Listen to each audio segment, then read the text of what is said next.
Yes. The Leaf Spring Army sends its regards.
Hello, everyone. I'm the Enforcer, and I'm accompanied by Enforcer Matt. And good evening, folks. It's Enforcer Matt, and welcome back to day 1284 of the War News stream. And we have very big news today that U.S. forces are building up near Venezuela as it appears an attack may be imminent, while France is ordering their hospitals to prepare for war as well. And Lithuania is deploying defenses for a possible attack on their country as well. And we have very big news, and also it is the Sunday night Fundraiser stream, and it's good to see you all once again. And of course, we're going to be covering the past 48 hours of news from around the world, as we have been able to hear of significant developments over the course of today and yesterday in the midst of our fundraiser stream for Nova Ukraine, an amazing nonprofit. We have been able to hear that U.S. armed forces have conducted a significant buildup of large amounts of naval forces and amphibious ready groups around the area of the Caribbean Sea, along with a great deal of U.S. Air Force and U.S. Air Arm presence, or Air Arm Fleet presence, within the area of Second Fleet's command, possibly suggesting an armed confrontation or armed strike on Venezuela is imminent, as we've also been able to hear rhetoric from the U.S. government beginning to escalate, calling Maduro's government a terrorist regime, and also stating that Maduro is a member of a large drug cartel that the United States will no longer stand for. We have also been able to hear significant developments within the area of the entirety of Europe, as the French Republic has issued official orders today for their hospitals across the country to prepare for war and a mass casualty event at the beginning of that conflict. French hospitals have been ordered that nationwide within the first opening day, they should be prepared to take on anywhere in between 10,000 to 50,000 wounded within that short period of time at the outbreak of war, and that this goal is to be reached within the very early part of 2026, which is just a few months away. We have also been able to hear that the Lithuanian Ministry of Defense has announced that they are now building a large amount of in-depth defenses along the area of their border in preparation for the Zapad 2025 military exercises, which will be conducted around the city of Grodno and other areas inside the Republic of Belarus and the Russian Federation. Outside of that, we have also been able to hear the Ukrainian armed forces have used the Flamingo cruise missile for the first time, striking a short-range target around the area of the town of Armyansk, near to the Armyansk Gap at the Crimean Peninsula. The target was successfully hit, showing for the first time the actual combat use and successful targeting of a Flamingo cruise missile onto a Russian facility. We have also been able to hear the Yemeni Houthis have conducted an attack on a merchant ship today within the southern Red Sea, while the Yemeni Houthi officials are now stating that there will be blood in the water, quite literally, and that they will also be conducting further attacks against the, and I quote, Zionist regime of Israel and the United States. Many analysts are also concerned that the Islamic Republic of Iran facing significant water shortages and economic backslide, and not only that, a weakening of the government due to its losses during the 12-Day War may actually be facing a national crisis, and possibly the Islamic Republic of Iran may be subject to dissolution in the future and also a possible civil war. We have also been able to hear that the People's Republic of China has stated that the dragon and elephant will dance together, the cringiest way of saying that the Chinese and the Indians are now going to try and team up and become allies and further their cooperation under the BRICS alliance, a very rare move between the two, as the two nations are generally openly hostile towards each other within the area of Ladakh in the Himalayan mountain region. We have also been able Why to does it hear... have the same sound to it as like Toad and Frog together again? It sounds like a children's novel or something. The dragon and the bear is going to dance again. That's cringy as hell. I agree. Yeah, it was incredibly cringe. I hate even saying that. It's so cringe. But nevertheless, moving on from that, we also were able to hear inside the Russian Federation a significant amount of developments coming out from Moscow, and we were also able to hear, most importantly, that they are now threatening Azerbaijan with an armed invasion, or at least the devils of Volodymyr Zelensky is at this time. We have also been able to hear that gas shortages have now reached the entirety of the Luhansk Oblast, with all fuel types now being unavailable except for diesel as of today. We have a massive amount of news to cover from around the entirety of the world, and for all of y'all to know, considering that a lot of people follow along with our color coding on the map, many of y'all will know that Sundays are red in color and yellows are Saturday. We are actually going to be covering all of the red and yellow news bulletins that we have on our map tonight to make sure that we cover all 48 hours of news, considering that we did not run a stream yesterday due to a lack of large breaking news. Really quickly to explain that, we did have a decent amount of news to cover yesterday. We actually had about 35 news bulletins ready and prepared for that stream. However, there was nothing that actually met the criteria of major breaking news that we could spend a good amount of time talking about. Considering that we actually run a breaking war news stream, we want to make sure that whenever we run the stream, we respect y'all's time and intelligence and make sure that it actually is something major or at least breaking, at least in terms of news, that we're covering. For that reason, we didn't have any real breaking news yesterday, just major, well, not really even major, but just updates here and there across the globe of multiple different situations, but nothing that truly met the metric of breaking, and for that reason, we did not run a stream. Nevertheless, we will be giving y'all the full gamut of news tonight, breaking, and also other major developments from around the world. And that is actually going to be moving us, first and foremost, into the area of the Caribbean Sea. One of the first times that we've ever beelined our way directly into the Americas at the beginning of a show. Nevertheless, we have been able to hear that there has been a significant buildup of U.S. naval forces and U.S. armed forces, at least publicly, within the area of the Caribbean Sea. We were able to see that one of our guided missile cruisers, a Ticonderoga class, was actually making its way through the area of the Panama Canal, which we could see in this clip right here.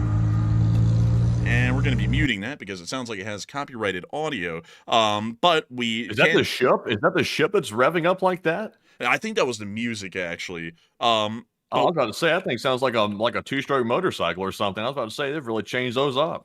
It kind of did sound like it. And also, really quickly, folks, I'm actually trying to see if I can get you all this. This is actually the USS Lake Erie making its way through the Panama Canal. That is CG-70, which is on its way into 2nd Fleet's command, at least within the Caribbean. And this was seen just yesterday and filmed by Panamanian citizens around the Panama Canal. From what we generally understand, that video was actually taken. This isn't really operational security. This was around 36 to 48 hours ago. This video video was actually taken around the northern side, near to the Puente Atlantico Bridge, a fairly significant civil works project that was undertaken with a great deal of Communist Chinese funding. Once again, to give you a little bit of an idea as to how involved the Communist Chinese have been in building up Panamanian infrastructure and also having a majority stake in its construction and operation. Nevertheless, that is where the USS Lake Erie was. It was actually exiting these locks right over here and making its way out into the greater Caribbean Sea. At this moment, we understand that it has now joined a significant task force, which is out inside the Caribbean Sea as of today, which we were able to see in this force deployment map that was made somewhat public. This would be the USS Lake Erie, and from what we understand, it is joining several Arleigh Burke-class cruisers and also the USS America and LHD, as well as 2 amphibious support vessels within the area. We also understand that there are some P-8 Poseidons based inside of Puerto Rico at the moment, and a nuclear-powered fast attack submarine also under the command of 2nd Fleet or soon to enter the command of 2nd Fleet. We do not know exactly where it is at the moment, so it could be anywhere in between the two. Nevertheless, there is a significant amount of armed forces buildups happening within this area at the exact same time that yesterday we were able to hear of a major power outage that hit Venezuela, cutting the electricity in the capital of Caracas and most of the country's 24 states, practically a nationwide power outage. President Nicolas Maduro's government blamed the blackout on electrical sabotage at the Guri Reservoir, the country's main power plant, which is a hydroelectric dam, accusing the opposition and fascists in the United States of orchestrating the attack, though no evidence was provided. Nevertheless, the timing of this incident could not be any more suspicious. A nationwide power outage, at least in the early 2010s in Venezuela, wouldn't have been unheard of because they were absolutely broke poor. Now they are just poor. They're not broke poor, but they're kind of close to broke poor.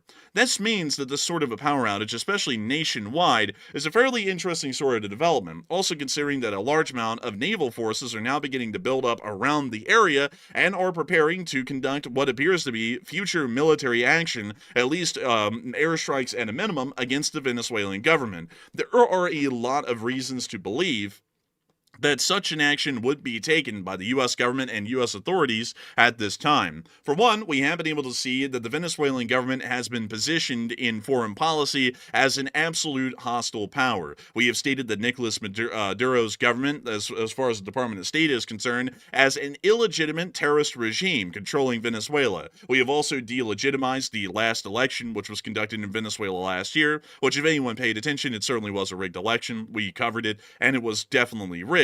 And also they called up the Wagner PMC, the remnants of it that still existed at least at that time, to come forward and help them to put down any protesters that were saying that the elections were illegitimate. Not only that, we have increased the bounty against Nicolas Maduro up to a $50 million bounty for anyone who can bring him in custody to the United States of America, and we have also been able to see that the United States government has started to move its forces into the area under 2nd Fleet's command, and we have also been able to see that Maduro is continuously conducting armed displays of force within Venezuela and around Venezuela's waters in an attempt to try and show that Venezuela will not go down without a fight.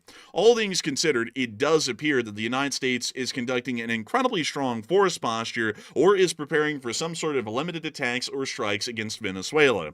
At least with the armed forces that we have present in the area under the U.S. Navy's 2nd Fleet, there is a pretty decent or potent strike capability that could be conducted by these sorts of warships. One thing that I do have to point out to many people is that a fast attack submarine can carry cruise missiles, as well as Arleigh Burke's and Ticonderoga class missile cruisers. They can all carry ship-to-surface launched weaponry, including that of the Tomahawk cruise missile. These cruise missiles have about a 1,500 mile to 1,250 mile range, depending on the variant, and are able to carry somewhere around a 1,000 pound warhead, meaning that they pack quite the punch. Outside of that, they can use these vessels to be able to fire these cruise missiles from their vertical launch cells at practically any targets in Venezuela, possibly conducting a decapitation strike against the Venezuelans' air defense and air force capabilities, pretty much opening up the skies of Venezuela to further U.S. air actions that could be commenced within the area. We could also see that outside of that, further actions could be taken that would start to escalate it into largely more so than an attack, but an all-out all-out ground invasion, with U.S. forces possibly attempting to take a port or airport within the country to allow for the funneling of a larger number of armed forces into the region. Such a thing was actually seen during a similar operation that would have been conducted to this one, which would have been Operation Just Cause, operated or conducted under, I believe it was the Reagan administration. During that time, we saw that the Panamanian government had clearly started to position itself against the United States of America, and in the midst of a night inside of Panama City, Panamanian armed forces actually attacked and killed several U.S. service members, which then retreated into the Panama Canal Zone. This was then responded by the United States of America with an armed invasion of the country, which sought to depose the current military junta in charge of the nation of Panama at that time. A similar such action could be conducted inside of Venezuela under the casus belli that the Venezuelan government is a hostile power, and not only that, is a terrorist regime, which is continuing, according to the Department of States' continued rhetoric, to provide and support the cartels of Central America and South America with the abilities to smuggle and import drugs into the United States of America, which are generally considered to be a destabilizing factor and a destabilizing element in society at the moment.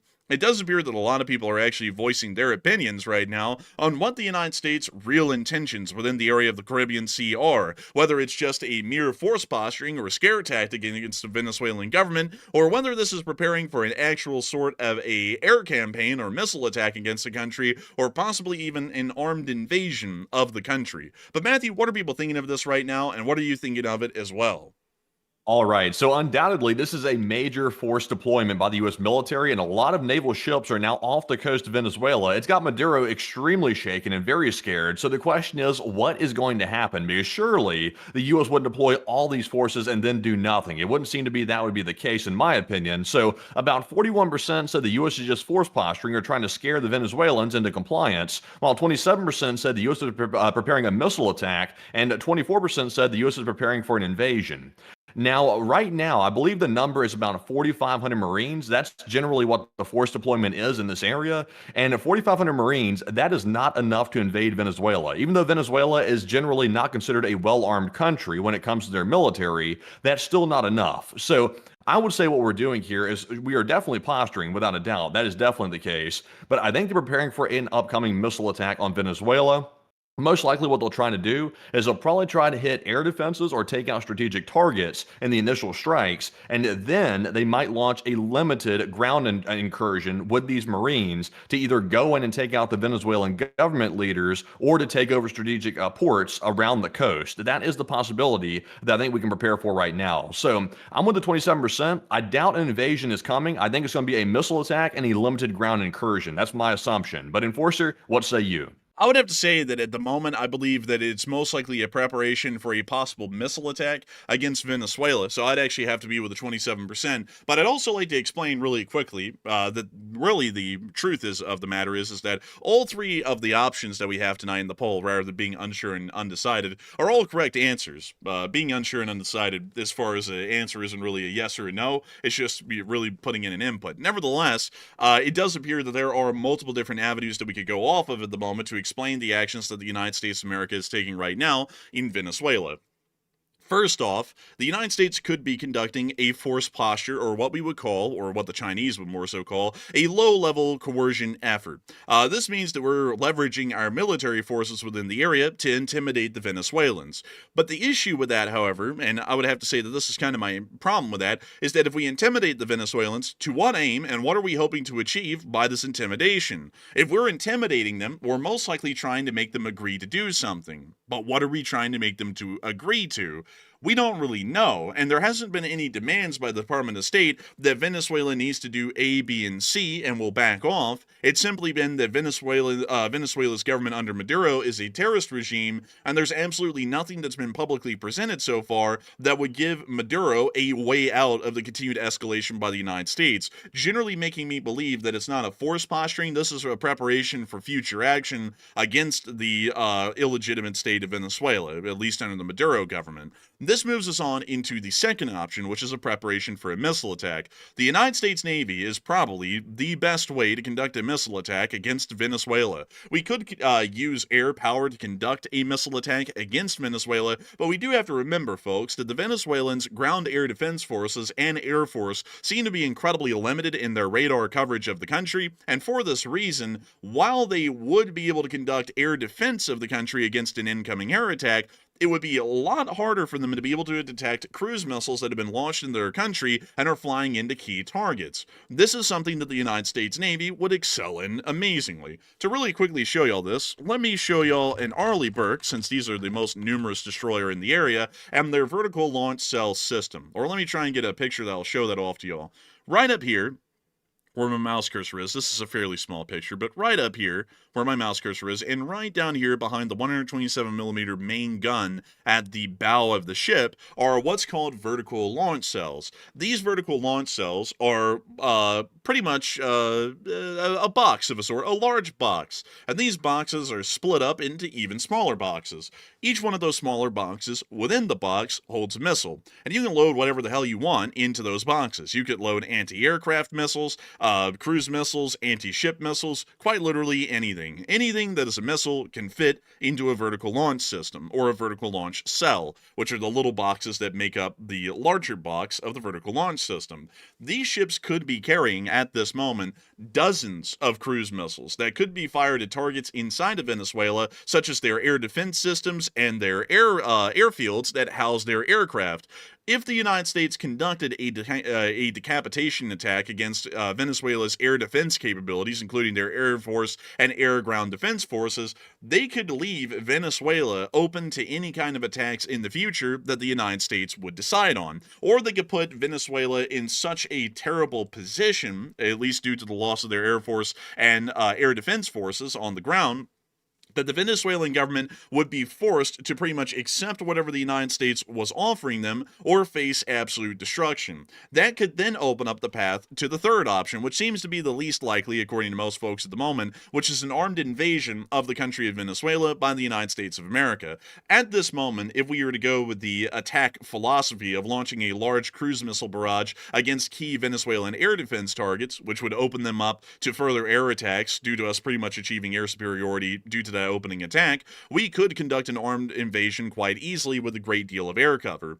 Air cover could actually be provided by U.S. Air Forces that are mobilized within NORTHCOM's command around the area of Florida, or they could be operated off of the LHD, the USS America, which makes up the American Amphibious Landing Ready Group, which is currently in the area of the Caribbean at this moment. If we were to want to go forward with this action, a Marine Expeditionary Unit may be all that is needed to open up an armed invasion within the area.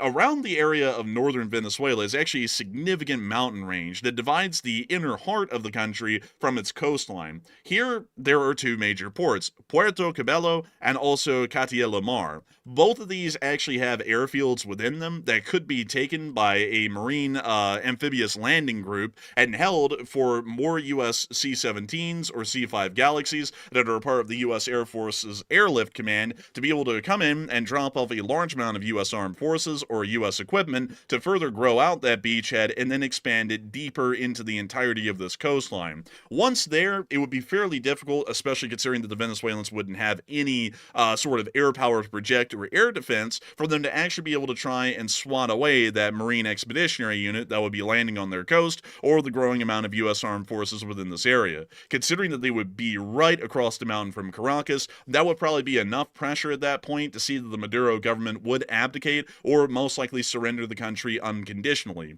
Generally, what we would assume, however, going off of the normal sort of a metric that's seen in a Central or South American country whenever faced with U.S. military resistance, is that the government would most likely splinter and then collapse practically within a few hours after that matter, due to the fear that the United States government may be able to apprehend these individuals and take them into custody and most likely put them into U.S. prison afterwards. So with all this together... honestly, Honestly, the Maduro regime it seems extremely weak. Like even on their best day, it seems extremely poorly put together. And that's usually the way it goes with leaders like Maduro. That's a dictator. They really don't have any popular support because they're literally a dictator, and that's usually not very popular with people in most countries. So that's one thing. But also, Enforcer, I see a lot of people saying this, which is a very good point. They're saying what is actually the indications that something is going to happen, because a lot of people are having a hard time believing that the U.S. would actually start a new war with Venezuela, considering all the other stuff happening around the world. So just to go through this real quick, these are our current warnings and indications right now, which indicates that the U.S. is about to take action against Venezuela in some form or another.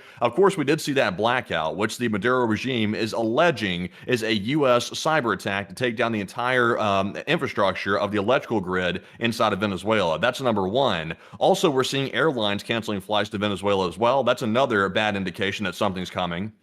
And obviously, we're going over right now. There's a massive naval deployment right off the coast. Also, Maduro staging these shows of force on a daily basis at this point makes it clear that he believes something is coming. And the biggest one to me, the biggest indicator to me, is the U.S. government declaring Maduro's regime a terrorist organization. That is the clear sign to me that something's about to happen to the Maduro regime.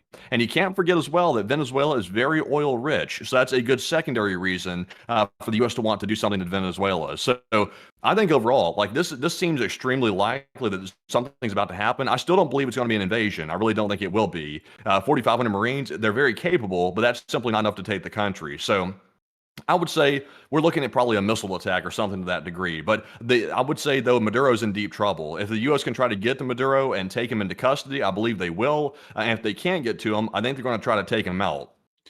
I would have to say that that's a pretty interesting input. I would also have to say that some people are mentioning, oh, wait a minute, haven't Americans fought in the jungle before? How did that go? That's a little bit misleading because, yes, a decent amount of Venezuela is a part of the Amazon rainforest. However, nobody lives in the Amazon rainforest. There's practically nobody there. To be able to take control of Venezuela or threaten Maduro's power, it really is a coastline battle. Pretty much the entirety of Venezuela's population lives near or on the coastline, meaning that that is where the war would actually be fought and lost, either by the United States of America or the Maduro regime inside of Venezuela. That is generally the issue, unlike Vietnam, where the population density was fairly spread out deep inside the Mekong Delta and throughout the entirety of the rest of South Vietnam, where U.S. forces were involved in combat. Not only that, but generally the, I guess you could say the firepower or the ability for the United States to detect and engage armed combatants has increased exponentially since Vietnam. It's not really like folks are going on patrols into the jungle with an M16 anymore. They're going into the jungle with an M4 and a load of infrared. So a little bit of a different sort of a situation. Think of it less as, let's see, what would it be? The movie We Were Soldiers, and think of it more as the movie Predator, where the U.S. soldiers are the Predator alien and the Venezuelan military would be everyone else that was in the movie. That didn't really turn out well for a lot of them. Beyond that, that's generally what the situation would look like. And also, really quickly, folks, we understand that the Maduro government is quite weak, so it most likely would not take a lot of U.S. military action to see that the Maduro government would collapse. Of course, overkill is better than going with what would be needed exactly, just in case there was a greater amount of resistance. But if the United States of America wanted to try and depose the Maduro regime, this mountain range here, which you can see clearly on this map, pretty much divides the Venezuelan military from the main ports of Catia-Lamar as well as Puerto Cabello, which means that if the United States did take one of these towns, the ability for the Venezuelan army to make it there, to even be able to conduct an attempt to counterattack and push the United States Marines out of the area, if those were the forces to take it, would be incredibly slim. They would have to travel down a major highway through a valley, with the United States Air Force at that point most likely having air supremacy, and most likely, also on top of that, the U.S. Army being flown in by the Air Force and airdropped at one of these airports, and then expanding the beachhead towards the area of that road, or if we were at Caracas, directly towards Caracas. That's something that a lot of Venezuelan military officers and also enlisted would generally start to see as a losing battle. Because you do have to remember, folks, there is like, having 110,000 men in the Venezuelan army doesn't mean much if all 110,000 men are having to walk down a single highway that is only so wide in the middle of a mountain valley directly into pretty much a gauntlet to try and make it to Cadia Lamar or the port of Puerto Cabello, if those were the places that the Marines were to land. And also on top of that, it's not like the Marines would be alone. The United States Air Force could just start airlifting in Marines or the Army and dropping them off at those airports once they were secured by the United States Marines. Or, better yet, you could see that the ports themselves were used by the amphibious landing ships to drop off even heavier support in the terms of armor or artillery to support those Marines, meaning that the longer that they would remain on shore, the more powerful their force projection abilities would become. And that would also But become... only 4,500 American Marines, though. That is not enough to invade Venezuela that's not nearly enough, because even though Venezuela is poorly armed and they have 110,000 combat forces in their military, you can't just send in 4,500 U.S. Marines to handle that. That is way, way underpowered to do that. And even with the air superiority of the U.S. Air Force and launching aircraft from aircraft carriers and things like that, it's still not going to match that 110,000 man force. It's not going to match that. If we go in and try to invade with 4,500 men, we're going to end up in the same position that Russia ended up in, invading Ukraine, and with the way they did it back in the day. We're going to end up with the special military operation that ends up being a huge failure, and makes the Americans look really, really weak. So hopefully we're not planning to invade with only 4,500 guys, because that would be extremely unwise in my personal opinion. But it's a huge force posturing, so maybe it's possible, but I would tend to not believe it. Well, you do have to keep in mind though that those 110,000 guys don't teleport to Puerto Cabello and literally sit on top of 4,500 Marines. And also to get there, there's only two ways to get to a place like the port of Cadia Lamar or Puerto Cabello, which is Highway 1, which is the only one into Puerto Cabello, or you try and take, let's see, what is this road right here? This is the Caracas La Guayara Road, or highway, if you want to call it that. That's the only way into either of these cities are those two roads. So the entire military would have to come down that road if they wanted to bring in any kind of armor support. If they are traveling through the jungles over the mountain, it's going to take them forever to get there. That's completely pointless. They will have to go down the road to get there with any kind of speed, meaning that the battlefield isn't 110,000 strong across a wide open plain, 4,500 Marines against 110,000 guys. It's probably maybe a couple of hundred Venezuelans at a time against a couple of hundred Marines at a time, with the U.S. forces growing even stronger as more are airlifted in. Because it's not like these Marines are the only guys who are going to be there or could be brought in that hypothetical scenario. The U.S. can airlift in, and has in the past, U.S. forces into an airport and just start dropping them off in the hundreds. And as soon as they get off the planes, they roll straight onto the field and get involved in the fighting. That's something that could be seen. So, I mean, it's possible. I mean, it's possible, but the problem is, though, the U.S. has had to learn this many, many times over, and hopefully we're not about to repeat the same mistake. When an army has a home field advantage, that's massive. That's not to be underestimated whatsoever. For example, look at the Vietnamese, look at the Ukrainians. When that's their home territory and they know how to operate it, they know how it works, they know the ins and outs of it, that is major. And the U.S. obviously does not know the ins and outs of Venezuela, and we'd be getting into an environment, a fighting environment, that we're not completely used to, that needs to be remembered. If we're going to launch some sort of operation, it needs to be, like you mentioned earlier, it needs to be more on the overkill side than the underkill side. Because if you go in very, very lightly armed and also with very little men, your odds of getting bogged down in unfamiliar terrain is extremely high, even with Air Force superiority. And we don't want to have a huge embarrassment like that, I would say. Yeah, I would have to say that would be an issue. I would still also have to say that it is possible that an armed invasion could be attempted at this moment with the forces we have in the area.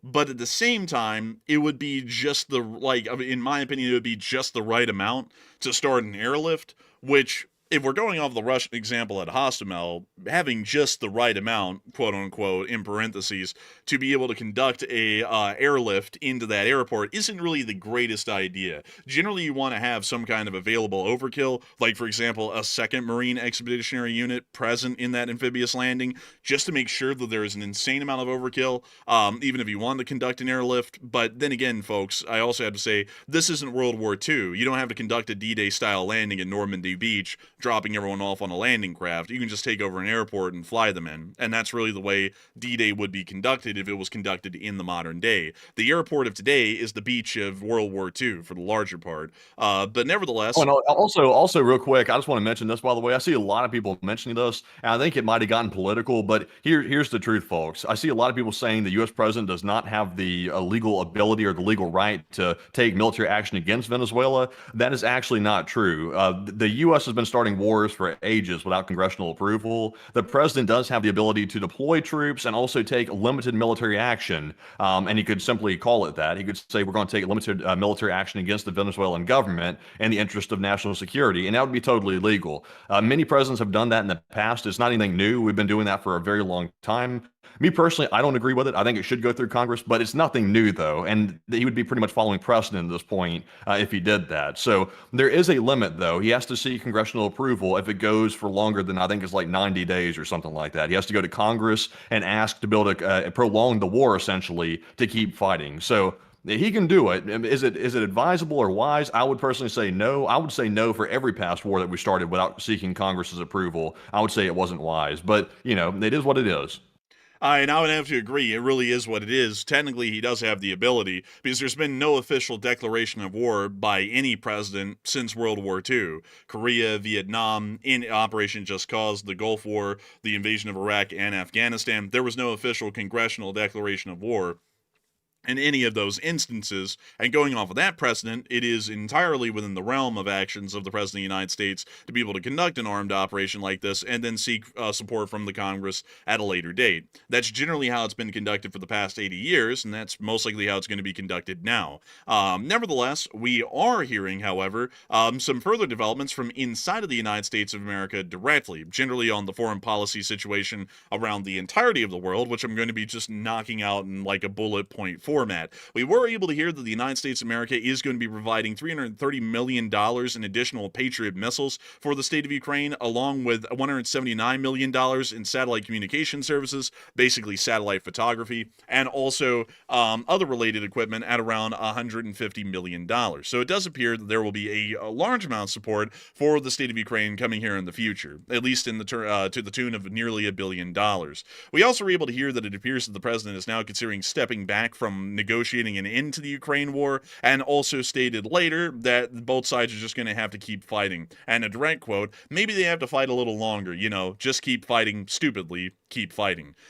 We also were able to hear on top of that apparently the United States of America is going to be attempting, or at least the current administration is going to be drafting plans to rebrand the Department of Defense to the Department of War, renaming, the name was last used in 1947, and historically the name was the name for the Department of Defense all the way up until 1947. The President of the United States, quote, stated that under the name of the Department of War, we won everything, which I don't really think it had anything to do with the name being the Department of War, but the president then vowed to change the name over the next week or so. So, man, he's saying we jinxed it. We jinxed it by calling it the Department of Defense. That's when we started losing everything. We went on the defensive. Honestly, though, obviously that's not the case. That's not the reason why, but whatever. I'll be honest with you, though. I'm just going to give my 2 cents on that one. I'm actually fine with it being changed back to the Department of War, because Department of Defense is, in my opinion, it's the very corporatized version of the Department of War. War is on the offense and the defense. I think it's a more appropriate and in-depth name to call the Department of War, or the War Department, than it is to call it the Department of Defense. So generally, if you can get that one passed, that's no skin off of my back at all. I honestly think that should be the appropriate name. But outside of that, we also were then able to hear that the president then blamed the Europeans for prolonging the war in Ukraine. Outside of that, then that was then counteracted today by the United States mission to the United Nations, which then stated the following. The United States has undertaken exceptional efforts to bring the Russia-Ukraine war to an end. The latest drone and missile attacks on Ukraine cast doubt on the seriousness of Russia's desire for peace. These strikes on civilian areas must stop immediately. We extend our deepest condolences to the victims and their families. Russia must now decide to move towards peace. So it appears that the U.S. mission to the UN then immediately backtracked the president's statements yesterday, blaming the Europeans for the war, and is now blaming the Russians for for the war, or the U.S. mission to the UN didn't properly coordinate with the Office of the President of the United States and issued that statement without corroborating it with them. So that is currently all of the U.S. foreign policy developments that have been going on in the meantime, in the midst of the naval buildup that's happening in Second Fleet near Venezuela right now. Outside of that, we were then able to hear, moving on over into Europe, as we've had a major amount of developments inside of Europe as well, we have been able to hear that the Republic of France has now issued a order for the preparation of mass casualties in the outbreak of war. We were able to hear that French hospitals are now bracing for mass casualties by March of 2026, per the health ministry's documentation. Regional agencies were told to prep for wounded soldiers from potential European conflicts, meaning war.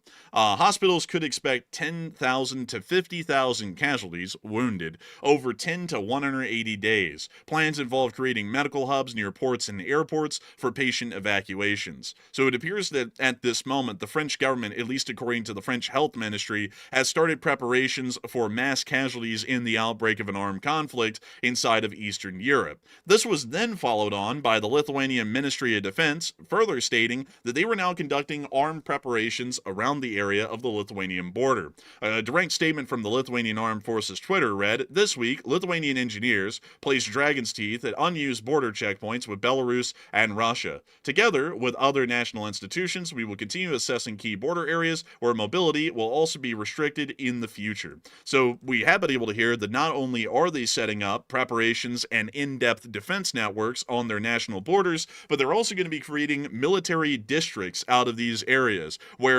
civilian traffic will be greatly limited, and most likely military traffic will be some of the few traffic that is authorized through these border regions, directly near Belarus and also the Russian Federation's exclave in Leningrad.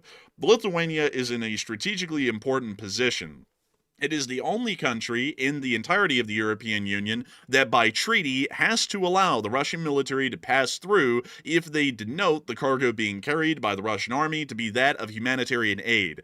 They also are the only country, rather than Poland, that is directly along the Suwalki Gap, which pretty much these days is described as the main battlefield that will most likely break out if the two sides go to war. The Suwalki Gap is a choke point, logistically in every single way. It is an incredibly small stretch of land, only about 40 miles wide, that is surrounded on both sides by the Russian Federation and the Republic of Belarus. If the Russians declare war, they will most likely conduct an offensive into this area, taking the Suwalki Gap and, in effect, by land, closing off the Baltic states from the greater NATO alliance. If that was to occur, the Russians may be able to deal with the Baltic states piecemeal. There are some NATO forces that are in this area that are not Baltic forces that are a part of the nations of Lithuania, Latvia, and Estonia, but those forces are fairly small in number. And outside of the German 51st Panzer Brigade, there really isn't a lot of large armed forces within this area. They are mostly liaison forces of NATO that are either helping to train or advise the Estonian, Latvian, and Lithuanian armed forces, and generally in terms of combat power would be somewhat weaker, similar to a motorized brigade than anything that would be seen throughout the rest of NATO, like a mechanized or an armored brigade. Lithuania has been preparing for this conflict for years now. After the invasion of Ukraine happened in February 23rd of 2022, the Lithuanian Ministry of Defense went under a major restructuring, completely reorganizing their armed force from the ground up and creating the 1st Division, which all Lithuanian combat forces now fall under. They have also rapidly modernized their multiple fighting units on the ground, including the famous Iron Wolf, which is probably their best armed and heaviest hitting force within the Lithuanian armed forces. We have been able to hear that they're actually planning on expanding the Lithuanian armed forces even farther and are rapidly expanding their military budget to try and accommodate such a rapid growth within the nation of Lithuania for its armed defense and preparedness. These defenses seem to also be preparation for such an event, and we have been able to hear that a lot of people are weighing in their 2 cents on the French order for the preparation of mass casualties and also the preparation of the Lithuanian border defenses. And Matthew, what are people thinking about that, and what are you thinking about that as well? All right. So it looks like about 44% of the audience said it's merely a strong precaution by France to ensure that they are ready for a potential mass conflict inside of Europe by mid 2026. And 36% said World War III is coming very soon, and this is a clear indicator of that. And 15% said it seems ominous. I'm a bit 50-50 on that question. And I would say this seems to be a pretty strong indicator that something's coming because it appears to be, based on the timeline, that France believes that a major conflict is likely to erupt by mid next year. That is March of 2026. And I would say, honestly, that is pushing it. I would say if it's going to happen sooner than that. So I personally would say on the timeline, I think they're pushing it out a little too far. If something's going to happen, it could happen by the end of this year or very early next year, in my opinion, because the Russian economy is right on the fringe, and it's not going to take much longer to push it right over the cliff. So I would say World War III, I don't know if World War III is coming soon, but it could be the start of some larger conflict, maybe with the Baltic states perhaps, or an expansion of the Ukraine conflict. It's hard to tell, but I would say I'm with the 15%. It seems ominous, and I'm a bit 50-50. And Enforcer, what say you? I would have to say that it seems quite ominous, and I would also have to be at a 50-50 because we do understand that a lot of countries are preparing for the possibility of armed conflict with the Russian Federation,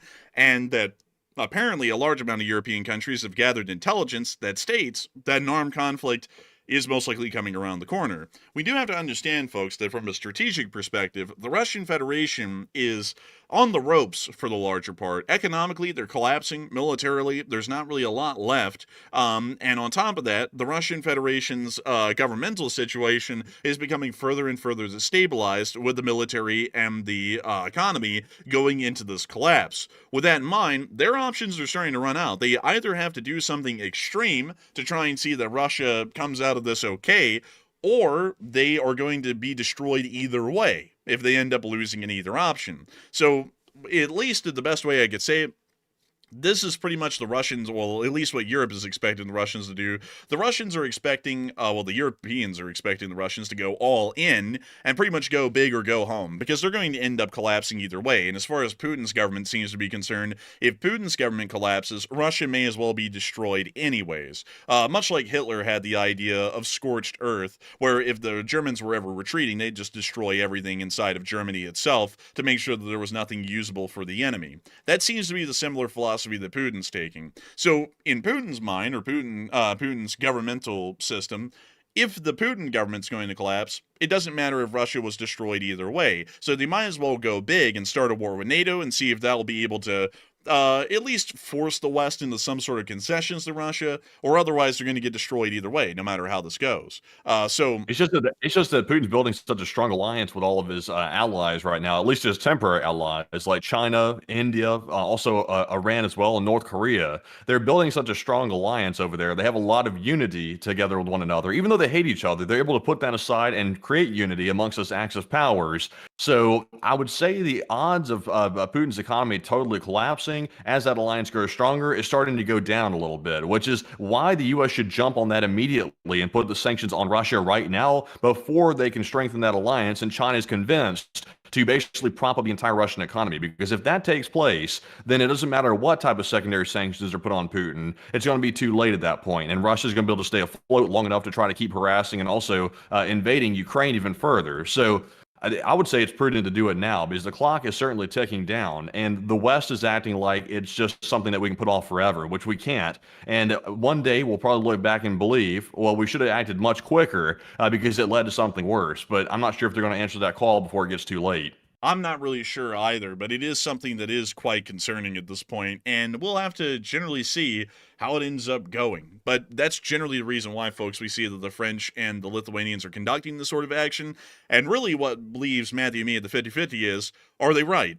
And we don't really know. I mean, the Putin government could be thinking in that sort of a way, where if they're going to go out, Russia might as well go out with them, and they'll go into a third world war and just hope for the best, and if it ends up badly, it was going to end up badly anyways. That could be the way that they're thinking right now. We also were able to hear from inside of Germany that there was further elaboration by Merz about the statement that they were in pretty much a conflict with the Russian Federation. According to German Chancellor Friedrich Merz, he stated that Russia is attempting to destabilize Germany, including targeting its infrastructure, and therefore Berlin is in direct conflict with Moscow. Pretty much the Germans are in a direct conflict with the Russians. So it actually doesn't appear clear that Friedrich Merz is saying that because of social media campaigns conducted by the Russians. He actually states that they are targeting German infrastructure, which most likely includes the drone incursions that were confirmed by Chinese, well, not Chinese, German and U.S. authorities. I just saw someone say, they met in China today, and it distracted me. But U.S. and German authorities did confirm that the Russians are trying to conduct reconnaissance operations inside of Germany with their drone forces, and we've also been able to see that the Russians have conducted sabotage on German war industries and have also attempted to assassinate key company officials of these war industries, which does make it quite clear that the Germans are pretty much in a conflict with the Russian Federation, and once again elaborates that Merz isn't saying that because of Twitter and someone running their mouth on Twitter. He's saying it because there's an actual imminent threat to the Federal Republic of Germany and its combat readiness at this moment because of the Russian Federation. However, there's something else that's a little bit interesting to point out here, a little bit of a bombshell, more so. Those drones that are flying into Germany may not even be German, well, actually Russian. They might not even be Russian, because there was something that was actually found recently on a drone that was captured by the Ukrainians. And let me go show y'all the Gebura drone. Let me go get a picture of this really quickly to show y'all. This is a Gebura right here. Generally, from what we've known, these things have been made in Russia for the entire war. They're something of a long-range drone that can conduct reconnaissance, but they can also be used in the kamikaze role to an extent. And a lot of people have been thinking, well, that's kind of interesting. The Russians have an ability to produce a lot of these drones at a pretty large number. There's got to be a lot of factories in the Russian Federation to produce these kinds of reconnaissance drones. Well, that's what we all thought, until one of these drones ended up crashing due to electronic warfare interference in Ukraine intact. And the Ukrainians ended up going through the footage that was stored on the drone that it had gathered. And there was something a little bit odd about the footage. It showed a city, and I'm going to show y'all really quickly here the actual video footage that was shown from this drone in full form that was recovered from the Ukrainians that investigated the video data on the drone. That's a window. I want to show you this really quickly. This is a window. That is the fuselage of a Gebura drone right there. And you can actually see someone on a computer, generally appears to be in some kind of a lab coat, testing the camera of the drone to make sure that it's fully operational. The drone looks outside and zooms in on a highway. That's a little bit odd, because there are Chinese lanterns everywhere on this highway. That's a smoking gun right there. I think they've given it away at this point. Honestly, though, look at this thing. Like, it's able to target. Now, this thing's surely just a camera right now. There's no weapons attached to it, right? Yeah, there's no weapons attached to it, at least at this point. Okay, yeah. Well, this is definitely not Russia. I can tell you that for a fact. This is literally a smoking gun right here. This is wild. Now, here's something interesting. Someone out there who has got, like, the savant syndrome for geolocation ended up figuring out exactly where this was based off of the Chinese lanterns, the curvature of the highway, and the road bridge that was seen from the camera when it zoomed in outside the window. This is actually inside of Shenzhen, which is inside of southern China. To show y'all exactly where this is, at least relative to the entirety of China, it's directly north of Hong Kong, in southern China. Now, this confirms to every single extent that we ever could have had, and at this moment, folks, I want to make this quite clear. Up until this came out, there was no real confirmation or hardcore proof that we had, rather than a hunch, to say that the Chinese were supporting the Russians in any way with direct armed support. There was no way to actually verify that up until now. A lot of people said, like Matthew, that the North Koreans were most likely being used as an intermediary, which I generally said they most likely wouldn't. They would probably just ship the stuff right across the border if they were doing it, and I generally said they probably weren't. It turns out that they are. They're directly manufacturing drones for the Russian Federation's war effort inside of the Guangdong province in Shenzhen, and then shipping the drones, most likely by plane or by rail, over the Manchu or Manchurian border into Russia, transporting them through the Siberian Railway to the Russian combat units in the Southern Military District, which are then using these drones against Ukraine. Meaning, in a roundabout sense, the drones that are being flown into Germany and used by Russian armed forces might not even be German in origin. If they are the Gebura drone, it's highly likely they may have actually been manufactured in Shenzhen in China. meaning the Chinese are now directly supporting the Russians with armed equipment. And it's been verified at this point through and through. There's no other further verification that we could make. China is officially providing the Russian Federation with direct armed support. I tell you, man, I'm glad to see the direct evidence has finally come out. Because, like the enforcer mentioned, I've been saying this for so long and so many times that it's become obnoxious to people. I've been saying the entire time that my very strong hunch, it made only logical sense that China was sending all types of hybrid use weaponry and also direct weaponry because this is surveillance drones. So that clearly is for a wartime setting to send that. And now we have the direct proof. There's literally a goofball sitting in a Chinese factory filming Chinese roadways while he's setting up the surveillance camera. So that was a world-class goof right there, but it did expose that I was right on that one thing. The hunch turned out to be correct. I'm once again, we're not sure how they're sending it. They could be using North Korea as an intermediary, which is still my very strong hunch that they're doing that because it gives China some plausible deniability that they're not sending it unless their goofball engineer like puts a film on there that shows the Chinese roadways on it, which would obviously be a smoking gun, which he did. So I would say that's definitely the case. Also, my second hunch, which I've also been saying for quite some time as well, that China is probably providing some type of economic support to Russia. They have to be. That's my second hunch. We don't have direct proof of that right now, but I would not be surprised to see that direct proof pop up very soon because Russia's cooking their books, their economy's still collapsing, but yet it won't really go right over the cliff. There's something preventing the Russian economy from going right off the cliff, and I think that might be the Chinese. I think that might be. Also, by the way, I would have to say that they're probably shipping the stuff right across their own border from Manchuria because it's interesting to note this. This is actually incredibly interesting. Border areas in between Russia and China are actually completely forbidden for foreigners to be able to enter at all. Like you cannot enter those areas without being arrested. I think it's something like a 15 to 20 kilometer buffer zone that foreigners cannot enter. So if those trains enter that area, technically there is not a foreigner allowed within there that would be able to confirm that they're crossing the border and into the Russian Federation with those drones on board. Especially considering that they're probably inside of an intermodal container on the back of a train, it's pretty much impossible for anyone to be able to confirm if they're just shipping drones directly across the border. So I highly doubt that they're even using North Korea as an intermediary. I bet you that they're just shipping the stuff straight across the Manchurian border and into the Russian Federation.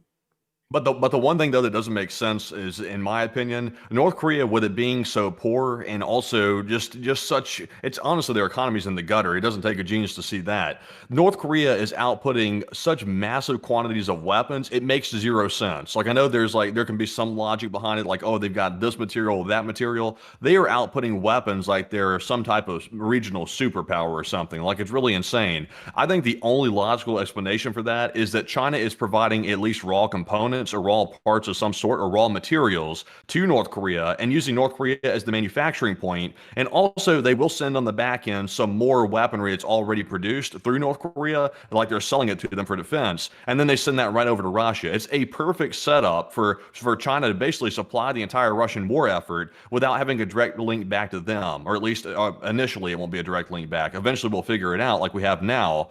But I think North Korea is being used as a conduit. I really strongly believe that. If they were, my question would be, do the North Koreans have the ability to do that? Because if you've ever seen North Korean railroads, man, I saw a clip of someone rail fanning somehow in North Korea. They got some rough stuff. I don't really think their engines could actually pull heavy car loads through the country, or that their rail beds are even maintained well enough to do that without significant derailments most of the time. I would think that the Chinese infrastructure and Russian infrastructure would be kept up to a higher grade than theirs.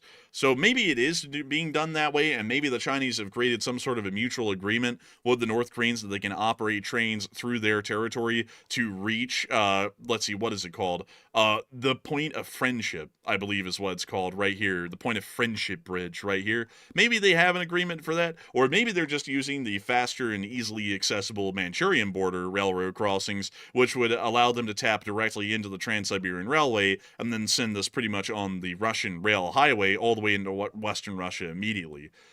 Maybe really so. sure. Also, one other thing that doesn't make sense at all. Do you remember back when it was initially reported that North Korea was ramping up their weapon shipments to Russia, and they were trying to frame it like North Korea was doing it all on their own? Russia had allegedly promised to give North Korea something in return, And I believe they had agreed to give them nuclear technology or some type of information so that way they could develop more nuclear weapons.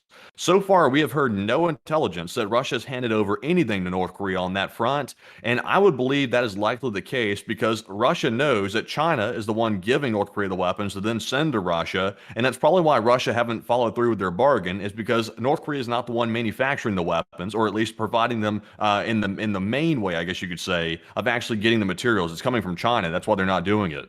Yeah, that could be the case. I wouldn't say that that's completely out there. I mean, the North Koreans could be used. Either way, they are getting stuff into the Russian Federation one way or another. And also, really quickly, Matthew, I was trying to see if I could find you. Yes. I need to show you something here. This is something that's kind of important because, I was talking about that railway infrastructure. I was like, I don't know if the North Koreans actually would have the ability. So this is actually what a North Korean standard locomotive kind of looks like. They're in bad shape. Like, very bad shape. A lot of them Yeah, I are. mean that's pretty rough looking right there. But I would imagine though they've got to have some more modern trains because how are they getting all their other stuff into Russia? I mean, you see all the artillery shells they're giving to Russia. I mean, they are like piling Russia artillery shells up inside of Russia right now. They are piling them up with these really really crappy artillery shells. And surely they're not using these old crappy like trains right here that can barely function at all.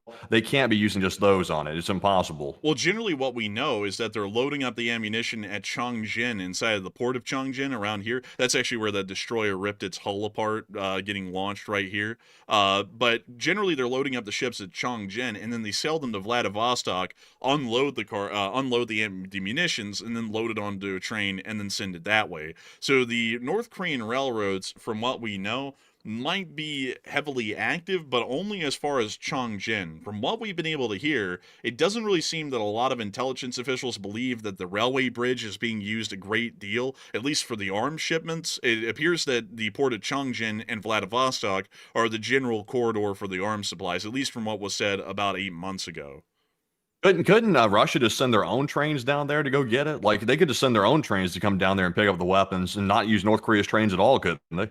Technically, they could, but the problem with that is that every time the Chinese have ever sent a train into North Korea, they oddly never get it back. Like the North Koreans kind No, of no, I'm talking steal about it. I'm talking about the Russians. Like the Russians, the Russians want the stuff, so they can send their own trains down there to North Korea, simply grab it and just drive it right back into their country. They could. I mean, technically, they have an entire Russian corps of railwaymen in North Korea that are pretty much operating their own rail operations on top of North Korean state rail. That's entirely possible, but it's hard to confirm because, there's really no way to see if that's happening in North Korea or not. If we ever got video, though, of some a large population of Russian-speaking people within some smaller city in North Korea, it would pretty much be dead on that that's probably railway corpsmen that are operating the railways or Russian railroads inside of North Korea, but still a little bit hard to confirm, at least at this moment. Yeah, I would say so. Also, by the way, while we're still on this topic right now, I am running a poll about a different type of question here, which has to do with China, Russia, and the new Axis powers. And it says here on the poll that Putin met Xi Jinping in China, and we saw that today, along with the North Korean and Indian leaders as well. And what type of message is that sending to the world? So 42% said the Axis powers are much more unified than the West right now, while 27% said the Axis powers are desperate and scared, and that's why they're meeting together. And 22% said they're escalating and powerful with these new Axis powers. And I would say, generally speaking, I'm not going to sugarcoat it. Right now, as it stands currently, the Axis powers is disturbingly unified compared to the West. NATO seems to be having a bit of a problem right now, sort of banding together.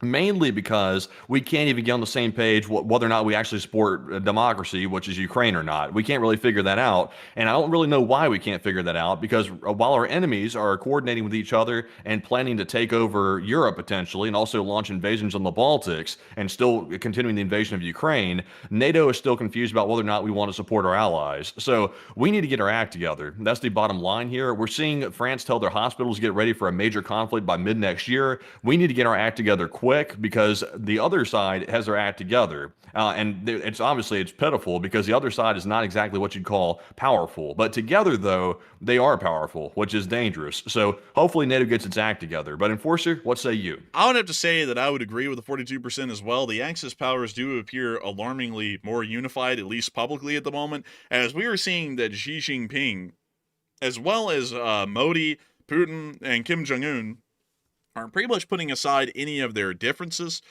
which there are a decent amount of, to make it appear that they are heavily unified. That's something that we can't even do here in the West. We have differences in the West, and then we act like they're life or death differences. And that is a bit concerning that they are able to, generally, at least publicly, put the issues aside, at least for now, to appear as a unified front. And I would have to generally say that that's something that the West needs to become a little bit more attentive on, is creating a united front against these Axis powers, because it'd be a lot better to enter into a conflict with them if it's going to happen in a united front than it would be to be pretty much separated as the United States and then everyone else.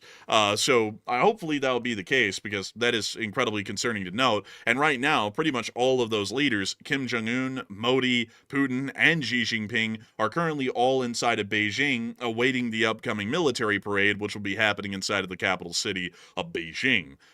So I hope that does address that the best we can, at least in that instance. And we also were able to hear that Xi Jinping, as a result of that, made this cringe statement today. I'm not going to lie, this is just the cringest statement. I hate to even read it. But according to what we were able to hear, Xi Jinping stated in a meeting with Modi, who's the Prime Minister of India, that it is time for the dragon and the elephant to dance together. I gotta be honest with y'all, that makes me sick reading that. It's just such a stupid statement. I hate even reading it. But apparently, isn't it kind of bad though? Like, isn't the dragon, because dragons breathe fire, at least that's the way it's supposed to work. If the dragon breathing fire is dancing with the elephant, doesn't that mean the elephant's getting burned?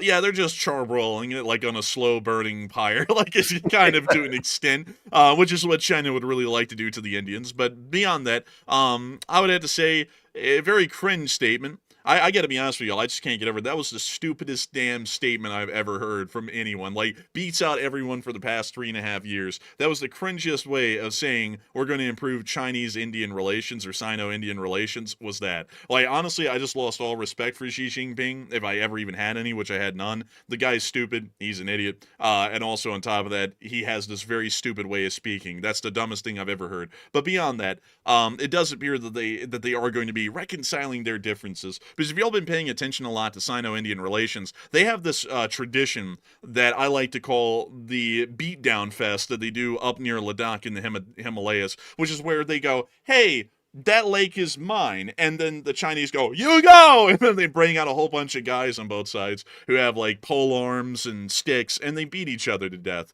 It's been a thing that's been going on for a couple of years now. But apparently they're going to be putting that all aside. I don't know if that means they're going to be resolving this permanently or just putting it aside temporarily, but they're going to be putting all of that aside to make sure that India and China are united together, Toad and Frog together again. And so, with that, that's currently the foreign policy standing right now between India and China, Sino-Indian relations. But still, I gotta say, this is a rough one. This is a rough one. Beyond that, however, a lot of people are talking about Ukraine discovering the Russian drone that had Chinese footage on it that confirms it was manufactured in China. And Matthew, what are people thinking about that? And what are you thinking about it as well?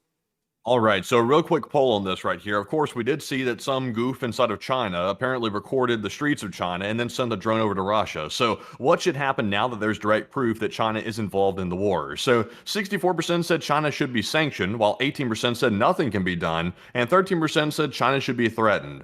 And I'll be honest with you, it's no mystery and it was no surprise to me that China was helping. This was merely, I guess you could say, the sprinkles on top of the cake that they were indeed helping. So I would say that China should be sanctioned, but in reality, though, if I'm being totally honest, there's really not much we can do to China because China is the second largest power in the world behind the United States. And unlike Russia, China does have a little bit more power to leverage. So we kind of got to be a little bit more strategic with them. We can't be as loose and reckless as we are with Russia, or as we should be with Russia. We're really not that way right now, but we should be. But we can't be that way with China. And hopefully the U.S. administration understands that. But I really don't think the U.S. administration is going to do anything about this. They're probably not even going to speak on it or probably address it whatsoever. And they'll probably let China just go about their merry way and keep on supplying Russia without any consequences. But Enforcer, what say you? I'd have to say that I would be with the 64%. China should be sanctioned. However, we have a significant enough economic relationship with them at the moment that could start to cause some fairly significant issues, at least here in the United States domestically. So that is one to be considered a little bit heavily because that one could start to impact the U.S. economy pretty badly. And I don't really know if we want to have that kind of economic impact now. It might be better to just cut it off and then let both sides suffer once an actual any kind of a conflict begins between the two. That might be a slightly better idea. But it's really hard to say because either one's not that great. We sanction them right now, and it will hurt the Chinese economy greatly, but it'll also hurt our economy a pretty good deal. And if we wait until an actual conflict breaks out and then pretty much cut all economic contact with them, the same thing happens, but they still were able to profit off of our trade with them up until that point. So there really isn't a good answer to that one. It's really two bad answers, but we have to pick one or the other. Generally, I think it might be better to hold that one off till a little later because we don't want the U.S. economy, which is already kind of in a bit of a strait right now, to get even rougher off because we started to slam sanctions down on the Chinese, like Mao Tai or something like that. That might not be the greatest idea at the moment. But anyways, with that, I hope that does address that the best I can. And also, I saw some people saying that's the way the Chinese talk. They talk in symbolism. Yeah, but would you like it if I sat there and said, the eagle and the chicken dance again? Like to say the French, Who's the chicken? The French, their national animal is a rooster. So like it's Oh man, at least say a rooster, man. Don't call him a chicken, man. Come on, you got to at least give him the rooster. Man, honestly, man, I just realized most of our allies in Europe have eagles for like their symbol. The Germans, an eagle. The Polish, an eagle. So I guess we go, the eagle and the eagle shall dance again. The eagle shall dance. Just like, what the hell would we say? I don't even know. But I got to be honest with y'all. I don't care if that's how they talk, symbolism-wise. That just sounded absolutely stupid. I don't even know how to put that into words, how stupid that actually sounded. Man, I'll tell you what. Now to say the Eagles will be wielding akimbo style once again with those pistols, like dual pistols again. The Eagles will be whipping it again. I tell you, man. We where in the world is the Secretary of Defense, or I guess the Secretary of War now, since that's going to be the case? Where is he coming out and doing his old thing? We're going to obliterate all of China, like on Fox News every morning at 8. Like every day, the guy just woke up with a raging hatred for the Chinese. Like in the first 2 months that he was the Secretary of Defense, and then it just went away. Where is he now? It's kind of needed at this point. But anyways, with that, I hope that does address that the best that we can, at least in the East Asian situation. But before we move on, folks, I do want to say that this fundraiser tonight has been an absolute humdinger. It's gotten up to $1,740 raised. Dang! Oh, wow. Holy moly! Within an hour and 16 minutes, and that is quite a large amount to raise within an hour and 16 minutes. And we are getting close to the fundraiser goal of $2,500 raised. And I gotta say, folks, hopefully we will be able to hit the fundraiser goal tonight. It is an amazing nonprofit for Nova Ukraine, and I got to say it's absolutely incredible to see how much we've raised so far, and hopefully we'll be able to hit that goal incredibly soon. But in the meantime, Matthew, can we get a shout-out for all of the top donors of the fundraiser so far? So yeah, let's shout out our top donors thus far. And so far, we have had a $151 donation from LC39A, and a huge shout out to you, good sir, for the largest donation of the night. We also had a 101 from Old Warrior, as well as a 100 from Hal Rose, and then a 100 from Activista, as well as Espen Turgenhagen, and also Danny B throwing a 100 along with Just Chillin', and also a 50 came in from Neil Vicinant, John Combest, and also Snow White. And so far, those are all of our top donors for the night, and a big shout out to all those top donors and also everyone else who donated as well, because you're all helping us to reach the goal. And right now we are roughly about, it looks like $700 away from the fundraiser goal. So getting very, very close to it, and we are just that close. But Enforcer, what say you? And I got to give a massive shout out to all of the top donors of this fundraiser and everyone else who has supported that we weren't able to call out. Each and every one of y'all have teamed together tonight to be able to get this fundraiser to where it is. And I get to say that it's an amazing thing to see the Lee Spring Army continues to support American and Western interests around the entirety of the globe, still unto this very day. A massive thanks and a shout out to everyone that we were able to call out and all the folks that we weren't able to call out, because all of y'all have been making absolutely incredible deeds and efforts and strides towards supporting our interests globally. If the government isn't really on board with supporting it, we're supporting it and continuing to try and make sure that in our own way, shape, and form that we can continue to keep the torch of liberty and our interests alive. And so with that, a huge shout out to all of y'all once again. And also in honor of all of those top donors, we're going to take a little moment to address a couple of questions, about 3 or so, and then we'll be getting into the rest of the news that we have for the night. And so, Matthew, what do we got? All right. So jumping into our first question here, this one is going to go to Jay Bagwell. And he said, did you happen to see Medvedev's latest post threatening Macron and Merz? And I did see that, by the way. It seems like Medvedev can't quite get himself pulled away from the Twitter machine to stop threatening people. That's literally what he does every single day at this point. And he's made another one this time in Germany and France, which seems to be the target of ire right now of the Russians. But Enforcer, what say you? Man, right now Macron's going, a Digidoo, a Digimon. That one's kind of concerning. Throw a nuke across the bow, like fire the warning shot. World War. However, wait, hang on, man. Let me go do this really quickly, bro. Hold up. Let me do this. Right? He said, we don't want a world war. However, like, oh no, not him, man, bro, dude, the spirit of Napoleon took him over after he said we do not want a world war, and then Napoleon came and said, "Do it, no balls." And he said, "However," like, I'll tell you what, if you notice Macron starts shrinking all of a sudden down to like 5'1", you know trouble's on the horizon. Man, honestly, man, if you ever see Macron sitting like that, you know something's about to happen. Damn, bro, Napoleon was in his feelings there. Apparently, I've never seen that one. Bro, man, that was I don't know when that painting was supposed to represent him, but in that painting, dude, that was the painting that inspired the song "Hello, Darkness, My Old Friend." Bro, you sitting there like, damn, bro. But outside of that, I do have to say that the French, threatening the French isn't really a great idea, because while people might throw a lot of jokes around about them, they are the only other country rather than Britain that's in Europe that is nuclear armed, and they also have this really cool nuclear policy called the warning shot, to where if you threaten them enough, they just launch a nuke as a threat at you and wait to see what you do. So, kind of an interesting one with that. They're like the only country that has that in the whole world, really. Like, the North Koreans are the only ones who actually have a first strike doctrine for nuclear arms, but France is the only one that has a warning shot doctrine for nuclear weaponry, which is pretty interesting, honestly, and that's a country you don't want to mess with when they have a warning shot nuke that they'll shoot at you if you mess with them. But anyways, outside of that, I didn't hear about that directly myself, Jay. I think that one skipped over my radar because we had so many freaking bulletins, and I had to go through and start cutting down bulletins. So I think it may have been on here at one point and was deleted. But that is quite interesting to hear that he's now threatening the French. Ah, the French. They've always been known for the deterrence. There is a warning shot nuke, inspired by that same French excellence. But anyways, I hope that does address that somewhat well, at least from what I would know. And with that, it is time for us to move on to the next one. All right, so moving on to our second question here. This one is going to go to Jess Sackett, who said, if Russia does invade the Baltics, wouldn't Sweden and Finland send troops, naval and air forces there to reinforce the Baltics? They could, but if that sort of a war is happening, Sweden and Finland will most likely focus a lot of their efforts around the area of Lapland, which is around here, near to Lake Ladoga, which is this big lake right here.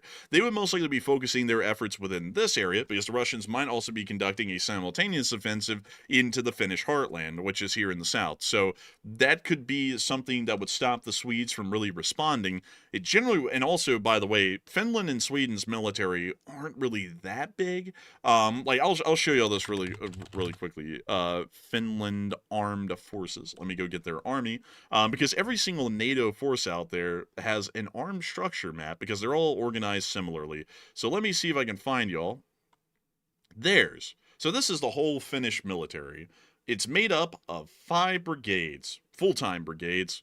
The Army Academy doesn't count. You can use it as a fighting force, but that's like a last-ditch effort, like the country's collapsing at that point. They also have a Jaeger regiment, as well as an SOF regiment as well. But generally, when we're talking about actual fieldable fighting force, we generally just look at the fighting brigades. They have 1 armor brigade, 3 infantry brigades, largely mechanized. The Pori brigade, however, is... well, these 2 were motorized for the large part, but the Pori Brigade actually is mechanized to some extent, and the Karelia Brigade is a full mechanized brigade.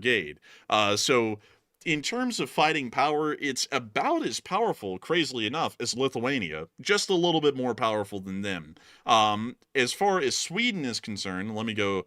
and of course, we're not including the air forces here. Their air forces are quite sizable for Scandinavian nations, but quickly going to the Swedish armed forces and showing you what kind of ground fighting power they have a little bit more to an extent, to some degree. Let me go see if I can show you all the force structure map if they have one. If they don't have one, we will be trying. Let's see, Armed Forces Headquarters, Organization. Well, don't they have their Armed Forces structure map? Huh? Oh, here we go. I have to go to the Army. Sorry, correction, folks. Let me come down here. Hopefully they have a structure map that I can show. And here we have it. So this is the actual fighting units. The Swedish, oddly enough, are one of the few countries that I've seen in Europe so far in my research that still prioritize the regimental system instead of a brigade-style system. So a little bit interesting in that. This is usually considered to be a really Eastern European kind of a thing to have regiments instead of brigades, but, well, at least nowadays. But beyond that, they have the Lifeguards, which is pretty much a mechanized infantry brigade, well, regiment, which is made up of 2 actual fighting battalions of infantry and some military police. They also have what could be described as airborne, although it's incredibly light. Generally, the only sizable fighting units that they actually have would be the Skaraborg Regiment, the South Scania Regiment, and the Norrbotten Regiment. The Norrbotten Regiment is a mechanized battalion, and the Skaraborg and South Scania regiments, the South Scania Regiment in real practice is a mechanized infantry regiment, and the Skaraborg Regiment is an actual armored regiment. So, in general terms of fighting force, this is enough that if they put it all in Finland, they would be able to have a 1-to-1 fighting ratio with whatever Russian forces are on the border right now. Not really enough to go over and help out the Baltic states, and on top of that, they would have to be able to cross the Baltic Sea to be able to get there.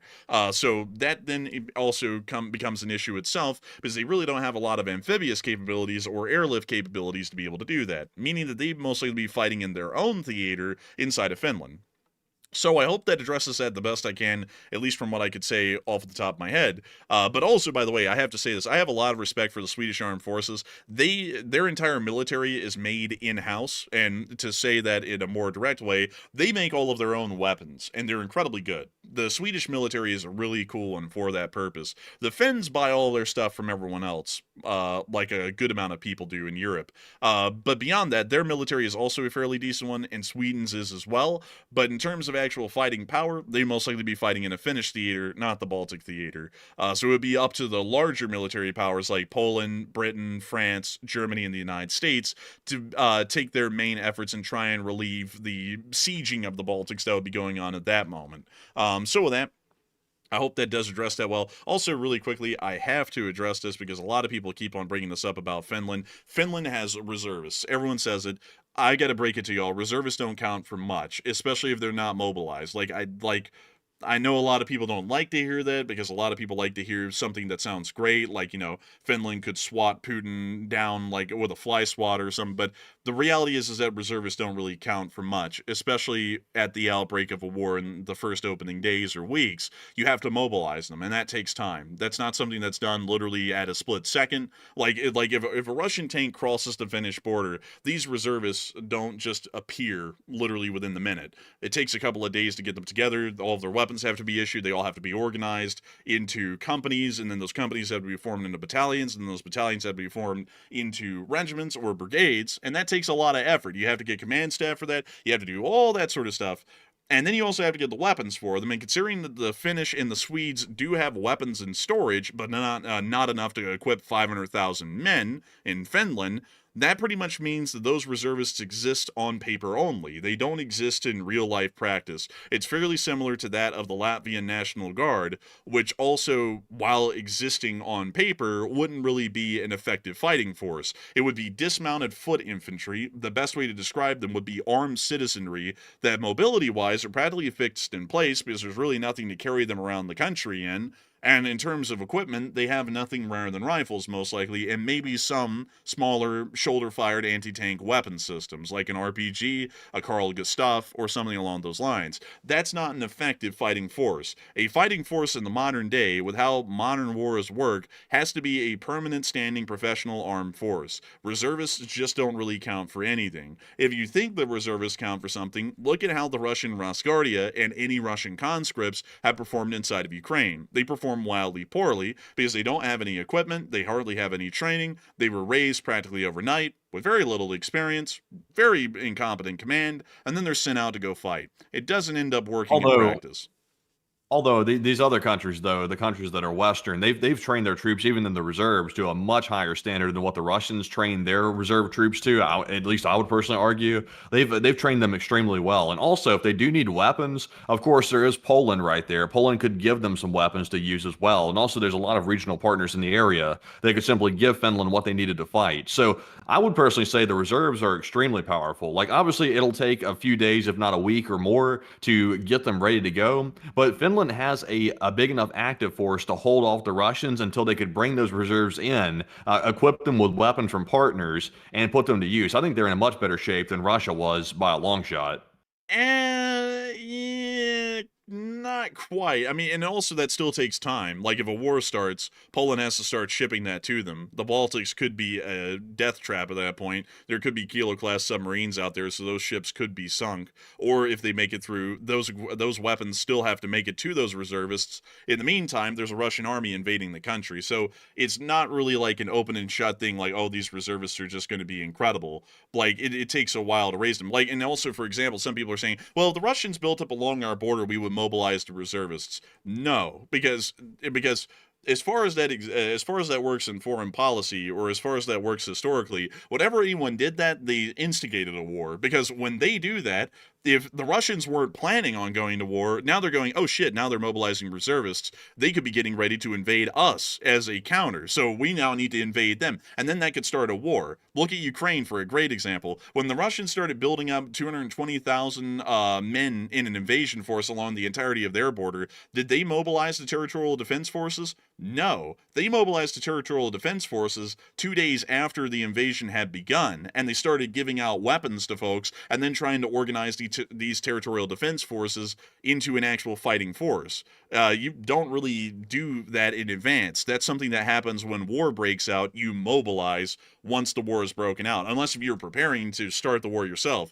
then that's when you start mobilizing beforehand. But in the modern age, especially in the 1800s onwards, most people don't mobilize unless they're getting invaded, meaning those reservists have to be stood up as actual fighting units in the middle of an ongoing invasion. So that's where the problem lies, and also in the lack of equipment, there's a somewhat significant issue.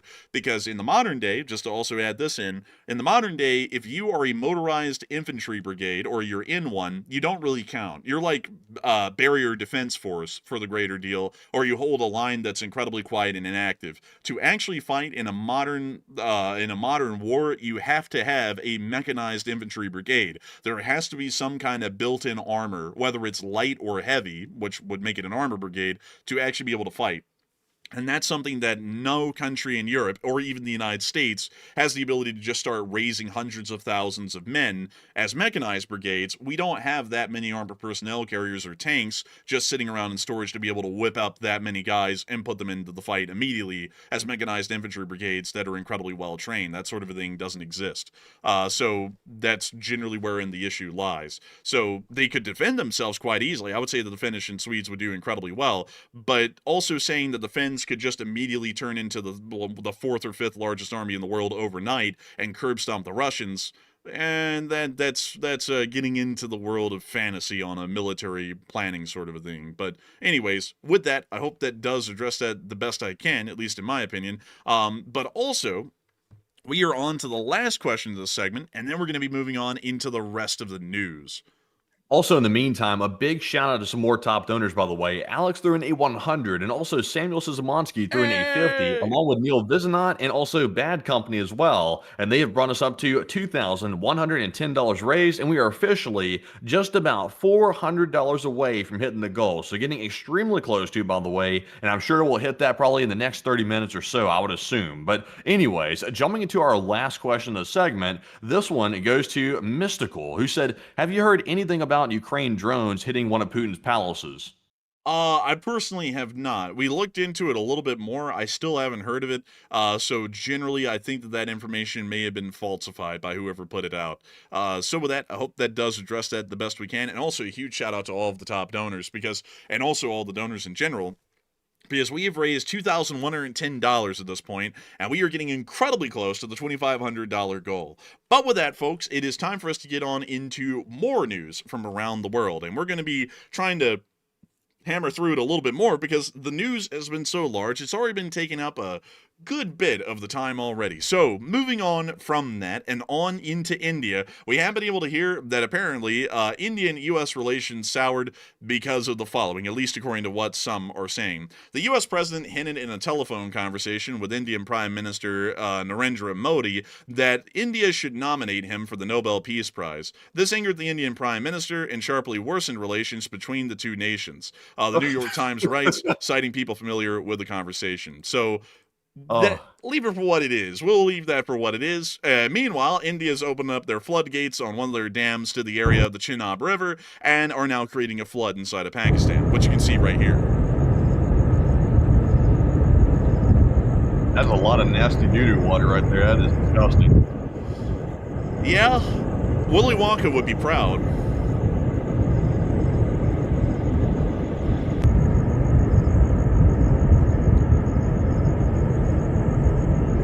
I don't know what that smells like. I don't know, actually. That's a great question.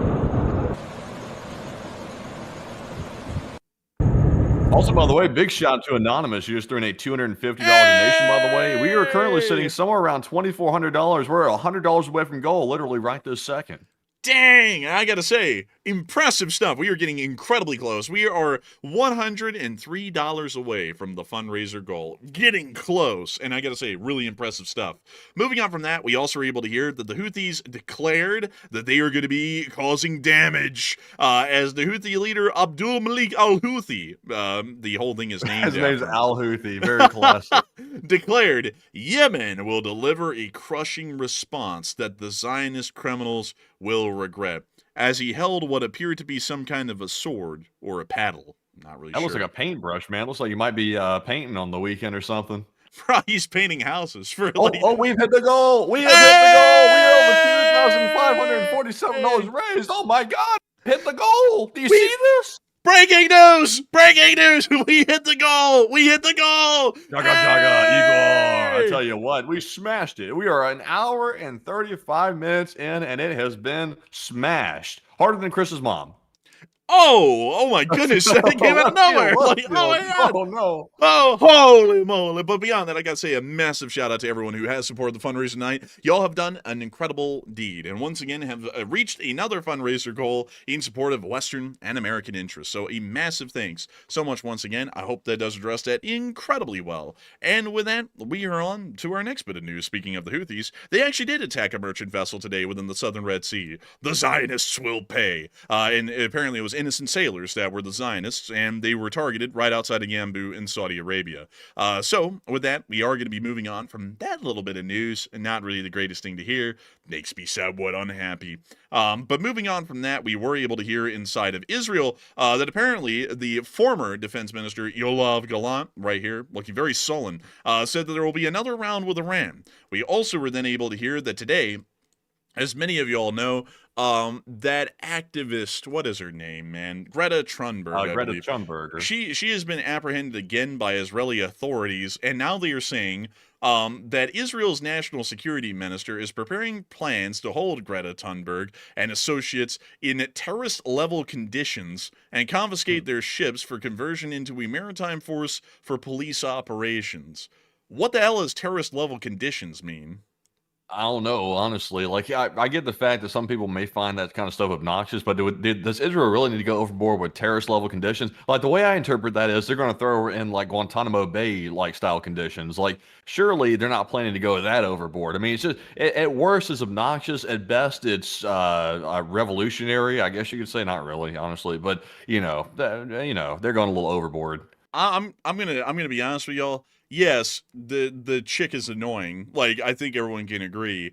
But at the same time, is holding someone in terrorist level conditions because they're just an annoying little shit, is that really appropriate? I mean, we don't do that in the United States. No one does that anywhere in the world. People can be annoying as hell, and you don't get put in terrorist level conditions for it. So I don't know. Like, putting her in prison for violating some sort of an Israeli law, I could get behind that. But some sort of uncruel or unusual punishment just for being an annoying little bastard. I don't really know if that's appropriate. I think we can all agree, though, that she is quite annoying, but still, that doesn't really seem appropriate. But anyways, moving on from that, we were able to see that their armed offensive inside the Gaza Strip is continuing inside of Gaza, as we were able to see more airstrikes within the area. Outside of that, we also were able to hear a little interesting development from inside of the Islamic Republic of Iran. But before I get on into that, I do want to circle back to the Lithuanian preparations of defense along their borders. And Matthew, what are people thinking about that, and what are you thinking about that as well? All right. So, real quick, just to return to this real quick, I wanted to run a poll on it, but sadly, we had one running while this topic was being brought up on the air. So, to return back to it real quick, the poll says Lithuania is deploying major defenses, the Dragon's Teeth, etc., tank defenses along their border ahead of these Zapad military exercises with Russia and Belarus. And will Russia attack the Lithuanians? It looks like 39% said no, Russia is just trying to intimidate them, while 30% said yes, Russia will attack, and 23% said it seems so, but I'm a bit 50-50 on that one. And I would have to say on this one, I think that Lithuania could be in some danger here. It's hard to say whether Zapad is going to for certain turn into an invasion, but Zapad is large enough to invade one of the Baltic states, so it can't be ignored. I'm 50-50. I'm with the 23%. I think it's a 50-50 chance, and Lithuania is very wise to take it seriously and put up those Dragon's Teeth and all their border defenses. But Enforcer, what say you? I would say that there is a probable cause to believe that there will be an armed invasion around the area, but also it might not happen. So I'd also have to be with the 23% in the 50-50 as well. It's really hard to say, but it's good to take necessary precautions like those in national defense. So with that, I hope that does address that well. And really quickly, I see a lot of people in the chat. I want to address this really quickly. Let me put this back into a little bit of a reality for all of y'all. Yes, Greta Thunberg is annoying. Everyone can agree. But at the same time, if you're being annoying, does that mean that people have a right to treat you, if the opinion is that you're being annoying, does that mean that people have a right to instill cruel or unusual punishment on you for that reason? I mean, what if in America, for example, I don't know, they found pro-Ukraine protests to be annoying, and then they started putting you into Guantanamo Bay because you were in a pro-Ukraine protest? Would that really seem appropriate? Because I can tell y'all folks, like, it's a great thing to support Ukraine, but there are a lot of people out there who support Ukraine that are quite annoying. Do they belong in prison because they're annoying people? Not necessarily. Like, well, at least in cruel and unusual punishment. He said not necessarily. I guess there's an exception to the rule somewhere in there. What is it, Hot Dog Man? Yeah, well, I mean, you gotta have an exception here or there. But also, I see some people saying she's a criminal. Sure, like, I would say she probably has violated an Israeli law. I wouldn't know which one. If they want to put her in prison, that's on them. But you don't really, instilling cruel or unusual punishment, like terrorist level conditions, whatever that means, seems to be jumping the gun a little bit. If someone violated the law and you don't like what they did, that doesn't mean that you instill cruel and unusual punishment on them. It's a violation of the law. It's a statutory thing. There's a punishment to follow. That's generally how it works. Because, I've seen some people in America not really, like, just to put it into context, because some people don't really see it until it comes back to them. Some people really don't like how some things are being done in America that looks like it's suppressing free speech or punishing people for speaking out. And then people go, that's wrong. But then when it happens to this little annoying asshole, because people don't like him, which I also don't like him as well, then it's justified. And opinions aren't really supposed to come into following the letter of the law. If she broke the law in Israel or in Israeli waters, then she is to be punished accordingly by the law. But that doesn't mean that you start to go overboard and start to instill some sort of cruel or unusual punishment of some sort. So I hope that does address it the best I can, at least in my opinion, because I'm more for someone for making sure that the letter of the law is upheld as best as possible, instead of going out of one's way that when you don't like someone, you start to try and screw with them. From at least an administrative standpoint. Anyways, we have been able to hear inside the Islamic Republic of Iran that apparently, from what we've been able to hear, Israel tracked Iranian leaders through their cell phones of their bodyguards, enabling the June assassinations of senior commanders and nuclear scientists during the 12-day war. We also were able to hear today that it appears that Iran may be on the possible verge of collapse, at least as some people are saying, and at least as the New York Post stated. That's due to a whole bunch of crises developing inside of the country that are getting worse, and it also appears to be stabilized in government at this moment. But with that, we will let y'all gather your thoughts and talk about them, at least on that instance inside the Islamic Republic of Iran, as it's a fairly interesting ordeal. Moving on from that, we are going to be moving on into the Rossiyskiy Federacji, and speaking about the war in Ukraine in as much depth as we can possibly provide tonight. Moving on into the major news, we were able to hear inside of Moscow that a chemical plant caught on fire today, which you can see right here. What kind of chemicals are they working with here? I don't really know, actually. They didn't describe it.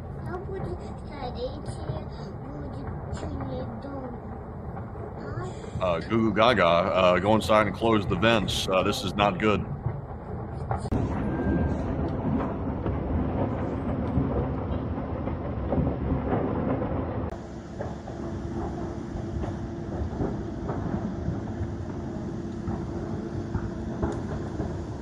This is oddly quiet for such an emergency right here. Everybody's just silent, like solemn, like, oh, it's just another fire, you know, another chemical factory going up. Man, another toxic chemical to breathe in. Meanwhile, Viktor Solovyv was threatening to invade Azerbaijan today, single-handedly. So here's his clip. Вам показалось, что Россия слабая? Вы будете сильно удивлены. Если Азербайджан решил, что за ним стоит Турция, и он может попробовать повоевать за Дербент, ну, пока то, что происходит в нашем мягком подбрюшье, может служить и выглядит основанием для... We don't have subtitles, but basically he was saying that the Azerbaijanis were threatening Russian glory. How would they like a little special military operation to come their way, telling them that they could catch a left hook. The Azerbaijanis will probably respond by saying that that's not going to go over well and things are going to go badly for the Russians, which they probably would at this point, pretty badly. Moving on from that, however, we were also able to hear that apparently, according to past 48 hours, Russian military chief Gerasimov stated, tasks of creating a buffer zone along the border in Ukraine, Sumy and Kharkiv regions are being successfully completed. I don't really see a lot of them, so I think I'm calling cap on that one. Outside of that, we also were able to see that there was a little oil implosion that started to happen yesterday, as the Russian oil companies are reporting a 2- or 3-fold drop in profit. That was then corroborated later today, as we were able to hear that Rosneft's income has plummeted 68%. And oil prices were dragged down by production hikes in Saudi Arabia and other OPEC countries. Womp, womp, womp. And we also were able to hear that apparently, according to the Russians, at least at this point, the war will continue. That was a statement also made by Gerasimov. Man, I'll tell you what, they've done Gerasimov dirty in every single photo they've ever taken of this guy. I mean, this has got to be the dirtiest mugshot I've ever seen of a general ever in the history of generals. I mean, he looks like he's wasted. You know, I think he might be. I think he actually might be. I think this guy right here, he's either had a stroke or he's wasted, one or the other. Like, I've never seen a like that. You know, the way he's looking at this camera, man, he looks deranged. He really does. He's perfect for the Russian army. Man, honestly. But beyond that, those were all of the developments from inside of Moscow. In the meantime, we did get to see that another chemical plant was also hit in Tula. Womp, womp, womp. Another chemical plant down the drain. We also were able to hear, moving us on directly into Ukraine, there were some major developments today. The Ukrainians have fired the first flamingos at Russia. Here's the launches. We see them all preparing to launch. Look at them go. They're getting the jet engines running. There goes the rocket-assisted takeoff. And off they go into the wild blue yonder. Oh, wow. Look at that. And there goes another. It looks like they're working good. And apparently these were all going for separate targets. One of them actually hit, well, all of them were targeting Crimea, but one of them was confirmed to have hit a facility near to the area of Armyansk. Apparently it was some sort of an FSB facility, and satellite photography, if I could speak, actually did confirm that they did hit the facility dead on. Outside of that, we also were able to see confirmed air defense activity over the area of Sevastopol. Apparently a flamingo did fly into this area, but it was unconfirmed as to whether or not it actually hit a target. We really could not tell, but it does appear that it's quite obvious that there was also a flamingo that attempted to attack Sevastopol directly. That's the end of that clip, but it does appear that the Ukrainians are using the flamingo in combat conditions for the first time. Now, time for the war itself. We have been able to hear of several major developments. One, the former Ukrainian parliament speaker was assassinated. I'm not clicking on that. Actually has a picture of him on the street, so I can't show it to y'all. But he was assassinated by a guy who posed as a delivery man, which is quite interesting and fairly concerning. We also were able to hear the air defense report yesterday as Russia fired 582 drones and missiles into Ukrainian airspace. 548 of them were shot down. So the large majority of the drones and missiles fired were shot down, but about 30 of them made it through. Outside of that, we also were able to hear, within the location unknowns, some fairly interesting developments. One, German drones have entered Ukraine, and we have been able to hear the brand new Quantum Systems company has started to send over some reconnaissance drones of special varieties, one pictured right there. Quite nice to see, and good to know that German drones have made their way into Ukraine. We also get to see this F-16 landing. Look at it. It's beautiful. Coming in a little low and slow.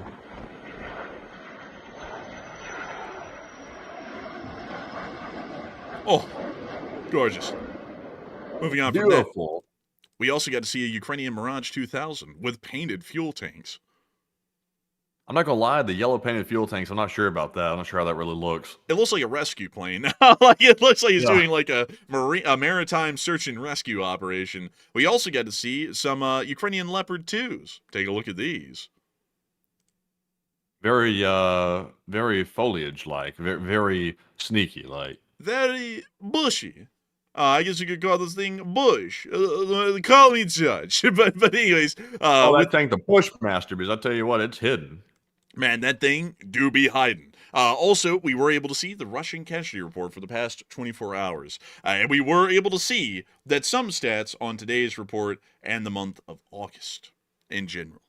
Big thanks to Miss D. Keeper of the Records for keeping us appraised on those matters. Nevertheless, over the past 24 hours, 810 Russian soldiers were wounded and killed, along with 2 APCs, 83 supply trucks, 2 main battle tanks, 27 artillery pieces, 371 drones, and 38 cruise missiles. Not a bad day overall. Moving on from that and on into the rest of our frontline footage, we were able to hear that near to the area of Milne, north of Kupiansk, the Ukrainians have been able to liberate this area from the Russian Federation's armed forces in a counterattack. Moving further on down and into the area of Dubrova, we were able to see the forest. Oh, creepy. Looks like the Musargon, bled. But moving on from that clip and further on back to Severetsky Donetsk, as I swear, folks, that this place used to be called Severetsky Donetsk, and now it's called Seversko Donetsk. Did they change the name? Like, let me know, folks. Did they change the name on that? Because I never remember it being called Seversko Donetsk. But we were able to see a gas station fire within Seversko Donetsk in the Luhansk Oblast. Охереть. Только-только я хотел дрон приземлился, прикинь. Happening in Russia. I think it might, Твою actually. мать, козлы хреновы. Damn. Outside of that, we were able to confirm. We were able to confirm that they're now out of gas in Luhansk. They had to play heavy metal over this because it goes hard. But we can see everyone queuing for gas, and they've run out of gas in Luhansk too now. Oh, God! Man, I tell you what, the Russians came in and occupied a place and brought it to damn hell. Like, they just brought it down to the pits of damn hell. The Russians did a fantastic job taking this place over, I tell you. Man, they did an incredible job. Nobody has done better, bled. Some people say it's the best. But we also were able to see near to Prokrovsk a 2S-43 Malva being destroyed. This is the Russian equivalent of a Bodana of a sort. Oh, look, it's Cash. Johnny Cash? Oh, man. Bug-eyed. Oh, look at that. Oh, damn. Oh, dang.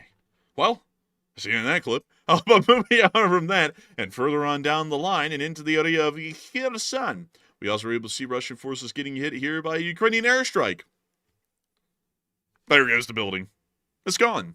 They did it like the Israelis do it. They just hit the bottom, and the whole thing comes down. Like John's Movie Bar said, that's just some petty cash. You're right. That's just petty cash. Just like Scrooge McDuck used to say. Scrooge McDuck be giving that real financial advice, though. Scrooge McDuck, I tell you what, back in the day, Scrooge McDuck was considered the most hardcore capitalist you could come across. But even according to Scrooge McDuck standards today, they've taken the cake. Oh, they've taken the cake, my boy. But anyways, moving on from that, that is all of the combat updates that we have from inside of Ukraine, at least for the past 48 hours. And it's now time for us to move on up into Kyiv to cover the speech from President Volodymyr Zelensky here on day 1285 of the news. And so, without further ado, here is the speech. Peach! Бажаю здоров'я, шановні українці, українки. Коротко про сьогодні. Були доповіді наших військових про ситуацію на фронті. Передусім про Донецький напрямок, Покровськ, інші важливі ділянки. Ми захищаємо наші позиції. І принципово те, що це активний наш захист. Ми знищуємо окупанта щодня. Дякую кожному нашому підрозділу за стійкість та влучність. Ми працюємо також, щоб усього необхідного забезпечення на осінь для нашої армії було точно достатньо. Будуть зустрічі, будуть наші контакти з партнерами. Плануємо дуже активний дипломатичний тиждень.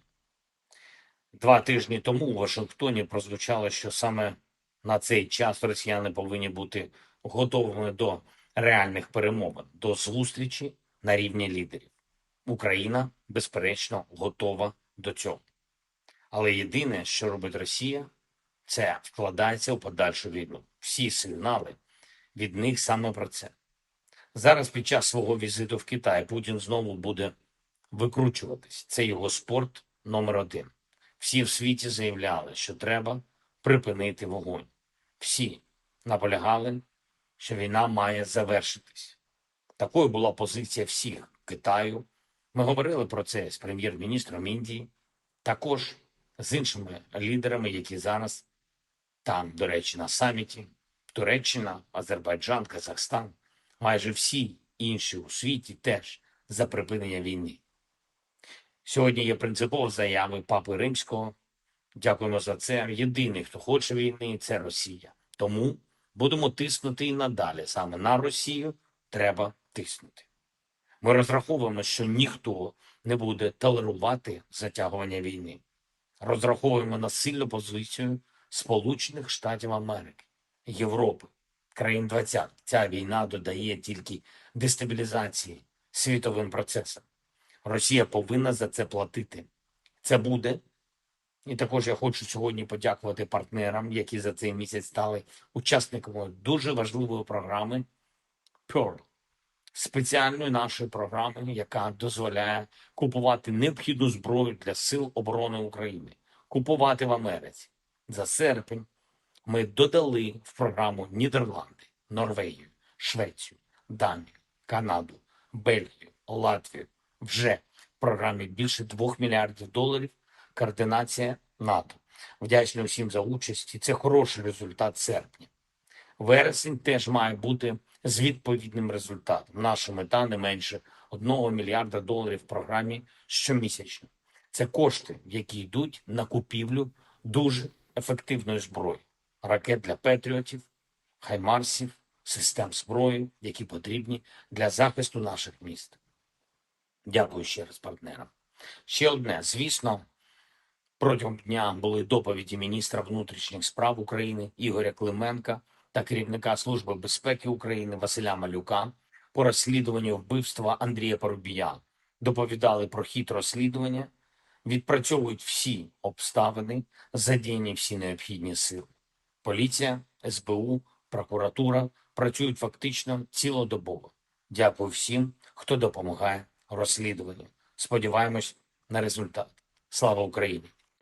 Slava. And with that, that is the end of the speech from President Volodymyr Zelensky of Ukraine here on day 1285 of the news from around the world. And folks, we made it. It was a 2-hour-long news segment, But we did it. We covered 48 hours of news over today and yesterday. And I got to say that that's one hell of a thing right there. And I've also got to say it's one hell of a thing to know that 13,000 people are still here 2 hours later. Dang! Holy moly, we got the whole football stadium in here. I tell you what, we don't have any hot dogs to sell here, sadly, but we're not in the hot dog selling business, I guess you could say. Oh man, I'm telling you, oh no. We're into that news business. We're slinging news around here, and I got to thank all of y'all so much for being here with us up till this point and watching. We still have a lot to go, a long amount of things to go, so do not go anywhere. That is a command. I'm not asking. I'm just playing, by the way. You can leave at your own free will. But I'm just kidding. I'm just playing with you. Or am I? I don't know. But beyond that, I do have to say that it's an absolutely incredible thing to know that so many people are still here with us at this moment. And if y'all have enjoyed, please make sure to subscribe. We cover news like this every single day. Every day, except for days where there isn't enough news, like yesterday, or breaking news technically, or Mondays, which are the days that we take, well, the only day of the week that we take off. Every other day, we're here like clockwork at 10 p.m. Eastern Time every single night, covering the past 24 hours of news from the entirety of the world. And I've got to say that it's an absolutely incredible and wonderful thing to know that so many of y'all have once again found it to be a high-quality news night once again. And also, folks, I just gotta ask, I gotta ask this, because I don't know what it is, folks, but Greta Thunberg is a unifying sort of a figure. Everyone can unify in hating her. I don't know if you saw it, Matthew, but absolutely nobody was like, you know what? We gotta make sure to not implement cruel and unusual punishment. They're like, no, put her ass in Guantanamo. And I'm like, okay, so I just gotta ask, folks, what in the world, for all of y'all, what annoys everyone so much about this chick? What is, because I'll also agree, I find her to be incredibly annoying, to the point that I can hardly stand even hearing about her. But at the same time, what gets people so angry about her that, we, even completely forget our democratic principles in not instilling cruel and unusual punishment, at least on this particular person? Because I saw absolutely nobody agree with the idea that we'd at least ought to follow the letter of the law and not instill cruel and unusual punishment on people just because they're annoying. We should. The Israelis shouldn't be doing anything. I never advocate on anybody. This goes for everybody across the board, even people that I don't like. I never advocate for something to be done terribly to them. Even if they are the most obnoxious or annoying people, it's they have the right to be obnoxious or annoying. So it is what it is. But at the same time, though, the reason why I think she's not liked by a lot of people is because nobody really admires fake virtue signaling like that. Obviously, there are some people out there that genuinely believe in the causes that they're supporting. For example, us with Ukraine. We truly believe that Ukraine should be a free country and it shouldn't be invaded by Russia. But nobody likes someone that jumps from topic to topic, virtue signaling just to get attention. Nobody really likes that. So, some of the things she's supporting, yes, they're valid points, but she seems to jump from topic to topic like it's just convenient at the time or something. I don't know. I think it comes across bad to most people. Yeah, well, it comes across bad to me, and also she's quite stupid. She doesn't really know a damn thing about anything. But one thing I do have to say, folks, and I see some people, of course, people have got to completely misinterpret something, because they'll say something like, so wait a minute, you're saying free Greta? No, she's stupid. Obviously, she already violated their waters once, and they made her sign an agreement that if she ever came back, she was going to be put in prison, because she was permanently banned from entering Israel or any of Israel's waters. So she returned, now she'll face the consequences. She's clearly violated the ban of her returning to Israel. So with that in mind, she is going to go to prison. But at the same time, folks, what I am saying is that the Israelis should not sit there and go, okay, now we're going to put her in Guantanamo and waterboard her every day, because that's pretty cruel and unusual punishment. Put her in prison, sure, but going to the point of pretty much torturing someone or treating them like they're being imprisoned by terrorists, that's cruel and unusual. And that's what I'm generally saying I'm not really a big fan of. Yes, she's very annoying and quite stupid, but at the same time, just because someone's annoying and stupid, that doesn't mean that we go out of our way to pretty much start treating someone cruelly and inhumane, even when they violate the law. There's a lot of stupid people here in America that are incredibly annoying that end up going to prison. And we don't sit there and, waterboard them every day for fun or anything like that just because they annoyed us. We still follow the letter of the law, and we don't instill cruel and unusual punishment. That's just generally what we do. But anyways, with that, I hope that does address it the best I can, at least where I'm coming from. But with that, it's time for us to move on into the rest of this show, which is where we get to Yes. talk to each and every single one of y'all. So, Matthew, what do we got? All right, so jumping into our first poll, or actually our last poll, the final question segment here. This one says, reports say the Iranian government is close to collapse due to recent hardships, and is it a likelihood? And 55% said yes, it is very likely the Iranian government will collapse, while 26% said no, it is not likely, and 19% said unsure and undecided.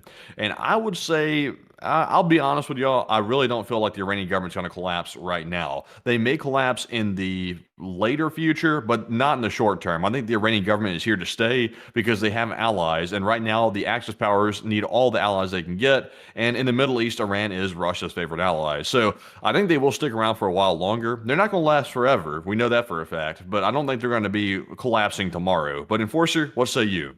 I would have to say that, at least in my opinion, it's a likelihood. It's not certain. It's not a definite certainty. I would say that it's a likelihood, but that might also be overblown because we did hear a while ago, years ago, that Russia's government was supposed to collapse any day now, and it's a couple of years later. And they're starting to get there, but it didn't happen as quickly as a lot of people were saying, and also we were believing for that reason. So I would say that it's coming around the corner, but it's not something that's going to be immediate or happening right now.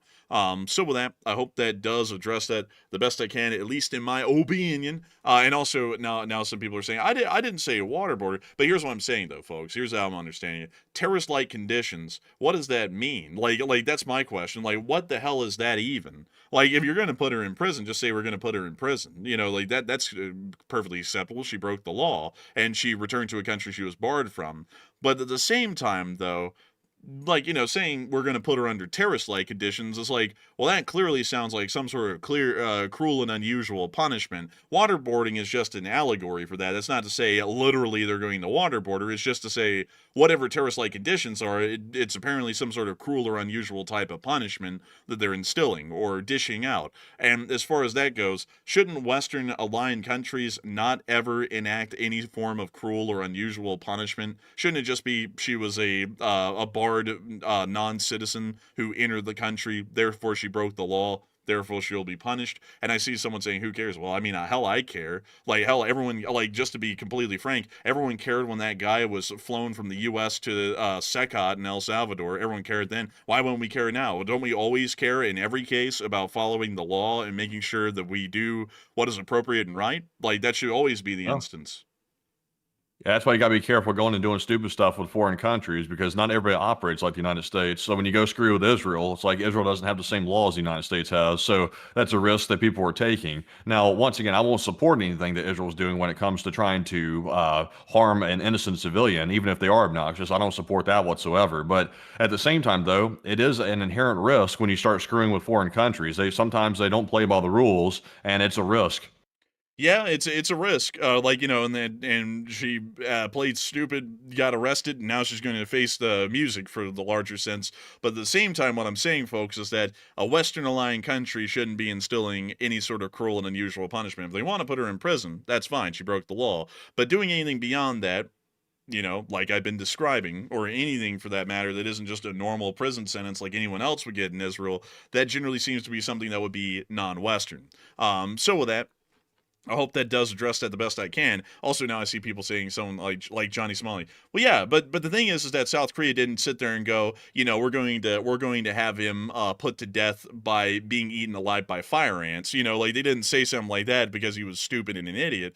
They did that because he was going around assaulting people, and then they said, okay, now he's going to prison. Kind of like that Vitali guy who also had the same thing happen to him in the Philippines. They didn't sit there and say, okay, because he's an annoying influencer, we're going to boil him alive or something like that. They just said he's going to prison. That's like what I'm trying to say here. You follow the letter of the law. Cruel and unusual punishment isn't something Western aligned countries do. Anyways, with that, we are on to the next one.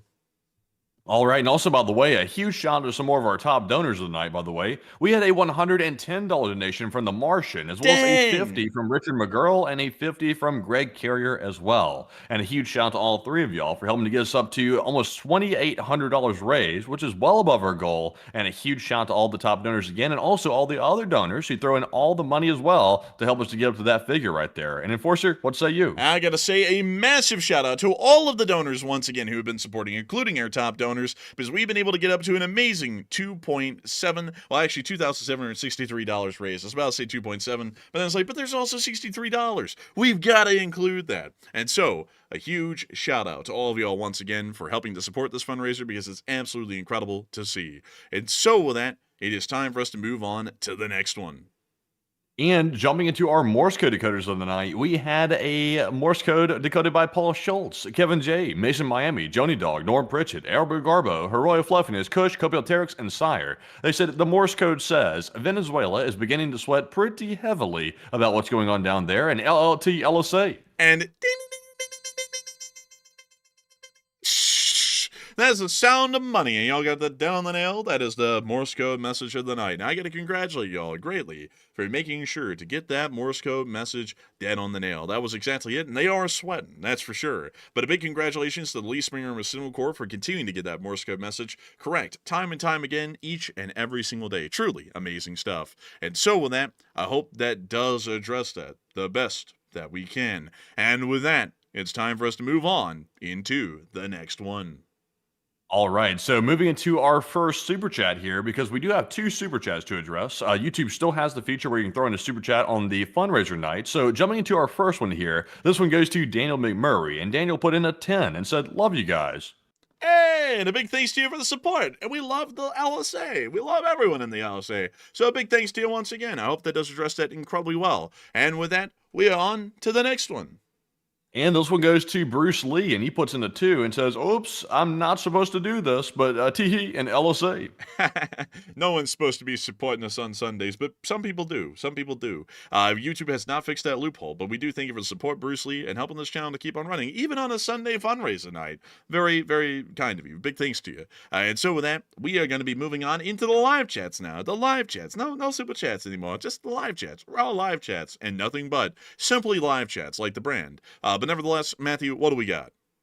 And our first live chat question goes to Canada is Sovereign, who said, "I heard a report that Russia is running out of men, and ones can walk at least. And have you heard this too?"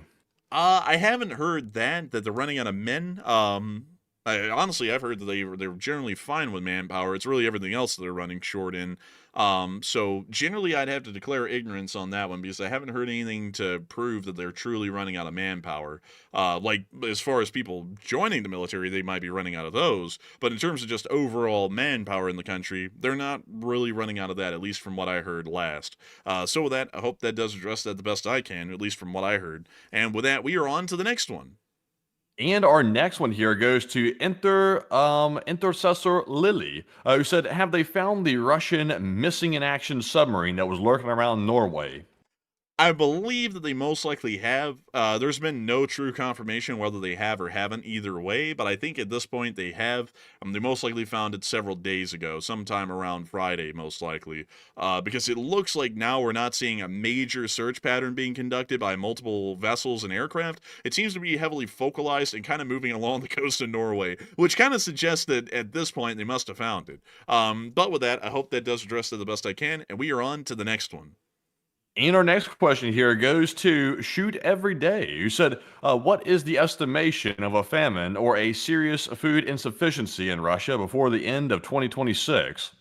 We haven't really heard anyone release a study like the United Nations or anything along those lines, but if this fuel shortage continues, harvests will most likely not be able to be conducted by late 2026, so food shortages may start to become rampant, especially if their food supply is not insulated by another foreign country like the People's Republic of China or something along those lines.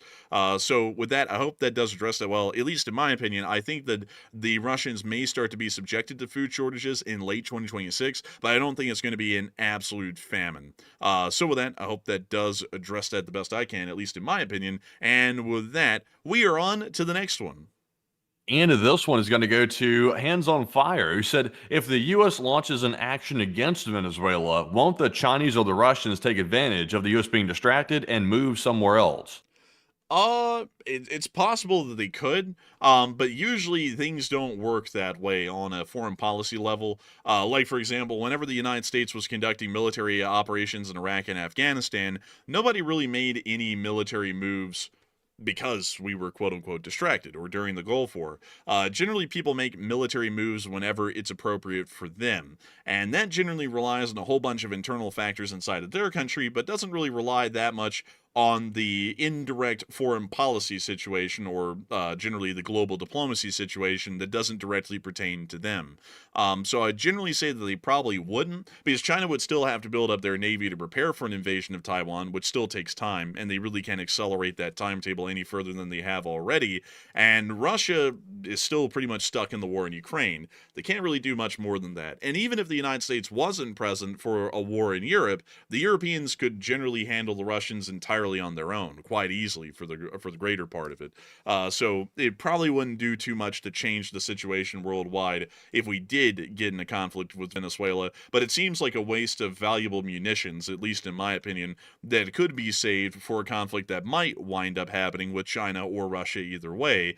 And I feel like those conflicts, at least right now, are more important for their strategic implications than that of Venezuela. So with that, I hope that does address that well, at least in my opinion. And with that, we are on to the next one. And we have a question from Robert Harrington, and he said Russia supports Venezuela, and there were some private contractors from Russia in Venezuela, and is that still the case? Actually, that's generally the case to the fact that the Russians actually offered to provide Venezuela with Shahed 136 kamikaze drones just a few days ago to directly hit the United States of America. Once again, I hope a lot of people in America are starting to understand the Russians are not your friends, because if you live in Florida and you like Putin, high chances are is that if we go to war with Venezuela, there might be a Shahed 136 that rams right into your living room while you're sitting in it that was given to them by the Russians, just to make it a little bit clear how unfriendly they are to America. But as far as it Yeah, goes, Shahed flying from Venezuela all the way to Florida? from what we've heard, apparently the Russians were willing to provide some sort of an extended range Shahed that actually could hit Florida. Man, how far would that be? That would be like thousands of miles, wouldn't it? It's not that far, actually. It's only about 1,000 miles. Geez, that'd be a long range on that drone. I really hadn't seen one go that far. Me either. But they offered one. And then some major news companies were actually like, they could hit as far north as Orlando. And I was like, huh, that's interesting. I was like, I've never heard of an extended range Shahed, but apparently they have them, from what the Russians were saying to Venezuela, and then what Venezuela said, and then what a couple of news companies picked up on. I was like, So that's interesting. But beyond that, it does show how hostile the Russians are against the United States, because they were willing to even suggest that to the Venezuelans in the first place, and put Americans in Florida under harm's way, and especially Puerto Rico, which definitely is in range of really any Shahed 136. But outside of that, yes, the Russians do have a heavy involvement in Venezuela, economically and militarily, especially right now. So with that, I hope that does address that the best I can, at least in my opinion. And with that, we are on to the next one. All right. So our next one here goes to Dart, who said, do you think America would use that Ginsu missile against the Venezuelan president if they wanted to go in there and have a regime change? It's highly likely. We used the Ginsu bomb. Well, it's kind of like a bomb. It's really not. It's more of just like a literal Ginsu missile. But we used the Ginsu missile a great deal in the Middle East. And if we wanted to mitigate any kind of collateral, like let's say we hit him while he was in a convoy, we would most likely use the Ginsu missile, because the Ginsu missile completely cuts out any kind of collateral. It gets the target without wounding or killing anyone else. So we could definitely use it against him if he was in, say, some sort of a public area. If he was inside of a presidential palace, we would most likely just hit it with a bomb, because we would want to get him, his aides, and everyone else that might be there. And at that point, collateral isn't that much of a concern, because any collateral would be a bonus, because it would be some sort of a government official, most likely. So we would most likely use a conventional munition at that point. But if he's in a public area in a convoy or anything like that, we would use the Ginsu missile. So with that, I hope that does address it the best I can. But I would generally think it depends on the situation, but the answer to that is yes, at least pertaining to some of them. And so with that, we are on to the next one. And our next one here goes to Bia Arthur, who said, would the USA use starvation as a tactic to get the Venezuelan government to surrender? Generally that would be considered a possible crime against humanity to artificially induce a famine, especially one that could affect the whole country. So we probably wouldn't, because generally that doesn't go over well with people, especially nowadays in the modern day. Back in the day, that could have gone over well, and it could have gone over fine, but we generally look at that nowadays as being somewhat inhumane. So we most likely would not try and instill a statewide famine in Venezuela to pressure the Venezuelan government. We would most likely just try and conduct a surgical operation directly against the Venezuelan government and then take it apart from there. So I would have to say I hope that addresses that somewhat well, at least the best I can from what I would know. But the United States most likely doesn't have any intention of creating a nationwide famine in Venezuela to leverage against the Venezuelan government. And on top of that, Venezuela already went through an artificial famine of a sense due to people having a lack of an ability to afford food in the early 2010s. And it seems that didn't really affect Maduro's government much at all. So I hope that does address that the best I can, at least in my opinion. And with that, we are on to the next one. And our next one here goes to Christian Cruz, who said, did you see the Finnish Air Force just drop their flag for some reason? Oh, they didn't just drop their flag for some reason. like they did. They didn't just drop the flag for no reason. Let me go and get it, because at least in this context we actually can show it. But it's there's a specific reason that it was dropped. But let me go get their flag and show it. It's actually been controversial for a little while.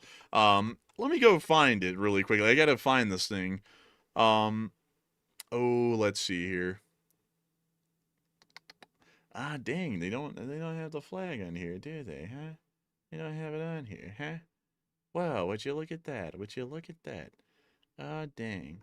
But to basically explain it without pulling it up, since I can't really find it, the flag of the Finnish Air Force, and also the Finnish Air Force roundel for a good while, actually was the swastika, like the same one that Nazi Germany used. It just wasn't canted. It was just, perfectly flat, if you want to call it that, or perfectly perpendicular. That's the reason why it's been gotten rid of, is because while it had nothing to do with the Nazi German government, because they've been using the swastika for longer than the Nazi German party ever existed, the connotations of the swastika these days, especially in most of Europe, isn't a good one. So they finally got rid of it, and they replaced it with a different flag, badge, and roundel. So that's generally the reason why they replaced it. So with that, I hope that does address that the best I can, at least from what I could say. But they didn't replace it for no reason. That was the particularly important reason as to why they changed it. But with that, we are on to the next one. And our next one goes to Smog. They said, with the evidence from the drone showing they're being made in China, shouldn't we be sanctioning China as the United States?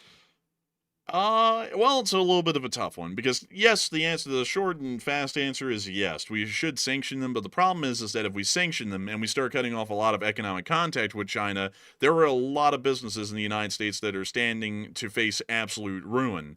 And that could end up causing a lot of economic damage. We're already seeing that the U.S. economy is in a bit of a slump right now, and maybe going towards a recession, just to make it a little bit clear. And so you don't really want to do something like that, because a recession could easily turn into a depression at that point. So for economic stability reasons, that might not be the best action to take, at least right now. But as far as the moral action of it, then it would be fine. But also, I'd have to say that if we were working off of morality here with our economic dealings with China, we are dealing with them right now economically, and there's this whole thing going on in this area of Western China right here, where a lot of people are disappearing and have been for years, like 8 years now. And nobody really seems to care that much about that whole thing, which is pretty much equivalent to what was going on in Germany in World War II. And we still have been having economic dealings with them without any concern. And so, it's like, if we're going to have an extreme moral issue with the Chinese because of their support of the Russians in a war, which is largely an attempt at a genocide against the Ukrainian people, why in the world was that never a problem when they were also doing the same thing but within their own borders? So I generally have to say, at least for now, I think the economic sort of an impact outweighs the moral impact, because we've also kind of been overlooking the moral impact of it already for a good while at this point. So I hope that does address it the best I can, while also kind of glossing over something is the best way to say it. But with that, we are on to the next one. And our next one here goes to Renegade Preppers, who said, "What if the USA is using this to be closer to Taiwan and Russia in the event of an escalation by either side? And love the streams and LLC." I'm And not really sure. I'm not really sure how moving on Venezuela would do that, if that's what they're referring to right there, because Venezuela is in a whole different region of the world. So, if is that what they're referring to? let's see. I would have to say I'm not really sure. I actually think I have to declare ignorance on that one because I'm not really understanding the premise of the question. I think they're referring to Venezuela because that's the only place the U.S. is moving closer to is Venezuela right now. So I would say probably not, honestly, because even though Venezuela is a geopolitical ally of Russia to an extent, it's really doesn't change the equation of how we'd fight Russia, in my personal opinion. So I would personally say no. Yeah, I would have to say personally, I think the answer would be no. But also really quickly, I see some people saying some things, and about what I was kind of like touching on in China a little Yeah, bit. careful with that one. Yeah, and also really quickly, folks, I want to say this. This is something I find really interesting about folks in the modern day. Is that a lot of people in the modern day are really and I'm not saying this to make like any sort of a statement. I'm saying this more so for people to look at themselves and think about the kind of world we live in. Because a lot of people these days have really strong opinions about things like, oh, let's see here. Um, how would we put it? They're really touchy topics, but these are some that people have very strong opinions on, and rightfully so. Things like genocides and slavery and those sorts of things, and we act like we would never stand for that if it was happening today. But the thing is that that's still happening today. It's just not in our corner of the globe anymore, and it's something that we actually deal with every day because a lot of people here in America buy a lot of products that are made largely through an extent of forced labor, which is practically slave labor. And a lot of people end up talking about or taking trips and vacations to countries that might be in the midst of conducting some kinds of genocides. And nobody really thinks about that a lot.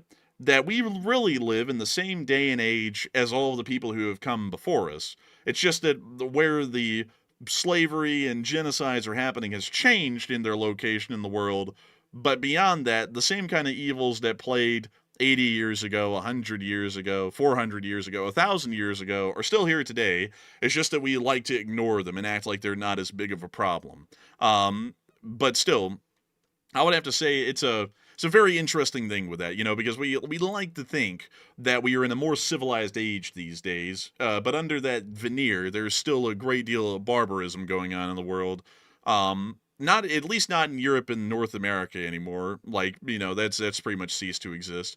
But in other places, it's a very prevalent sort of a thing, and we just kind of seem to gloss over that and ignore that to some degree. But anyways, with that, we are on to the next one. All right, so jumping into our next question here. This one is going to go to, let's see, Brian Gonzalez. And he said, "Don't forget the Chinese cargo planes during the Iran bombing, and they were using Iran first." Yeah, I would have to agree. It is an interesting thing. And we don't know what they dropped off still. It may have been the HQ-9s. They may have been buying those in the middle of the war and having them shipped in. It's possible. But I do thank you for pointing that out, and that is true. And so with that, I hope that does address that the best I can, at least in my opinion. And with that, we are on to the next one.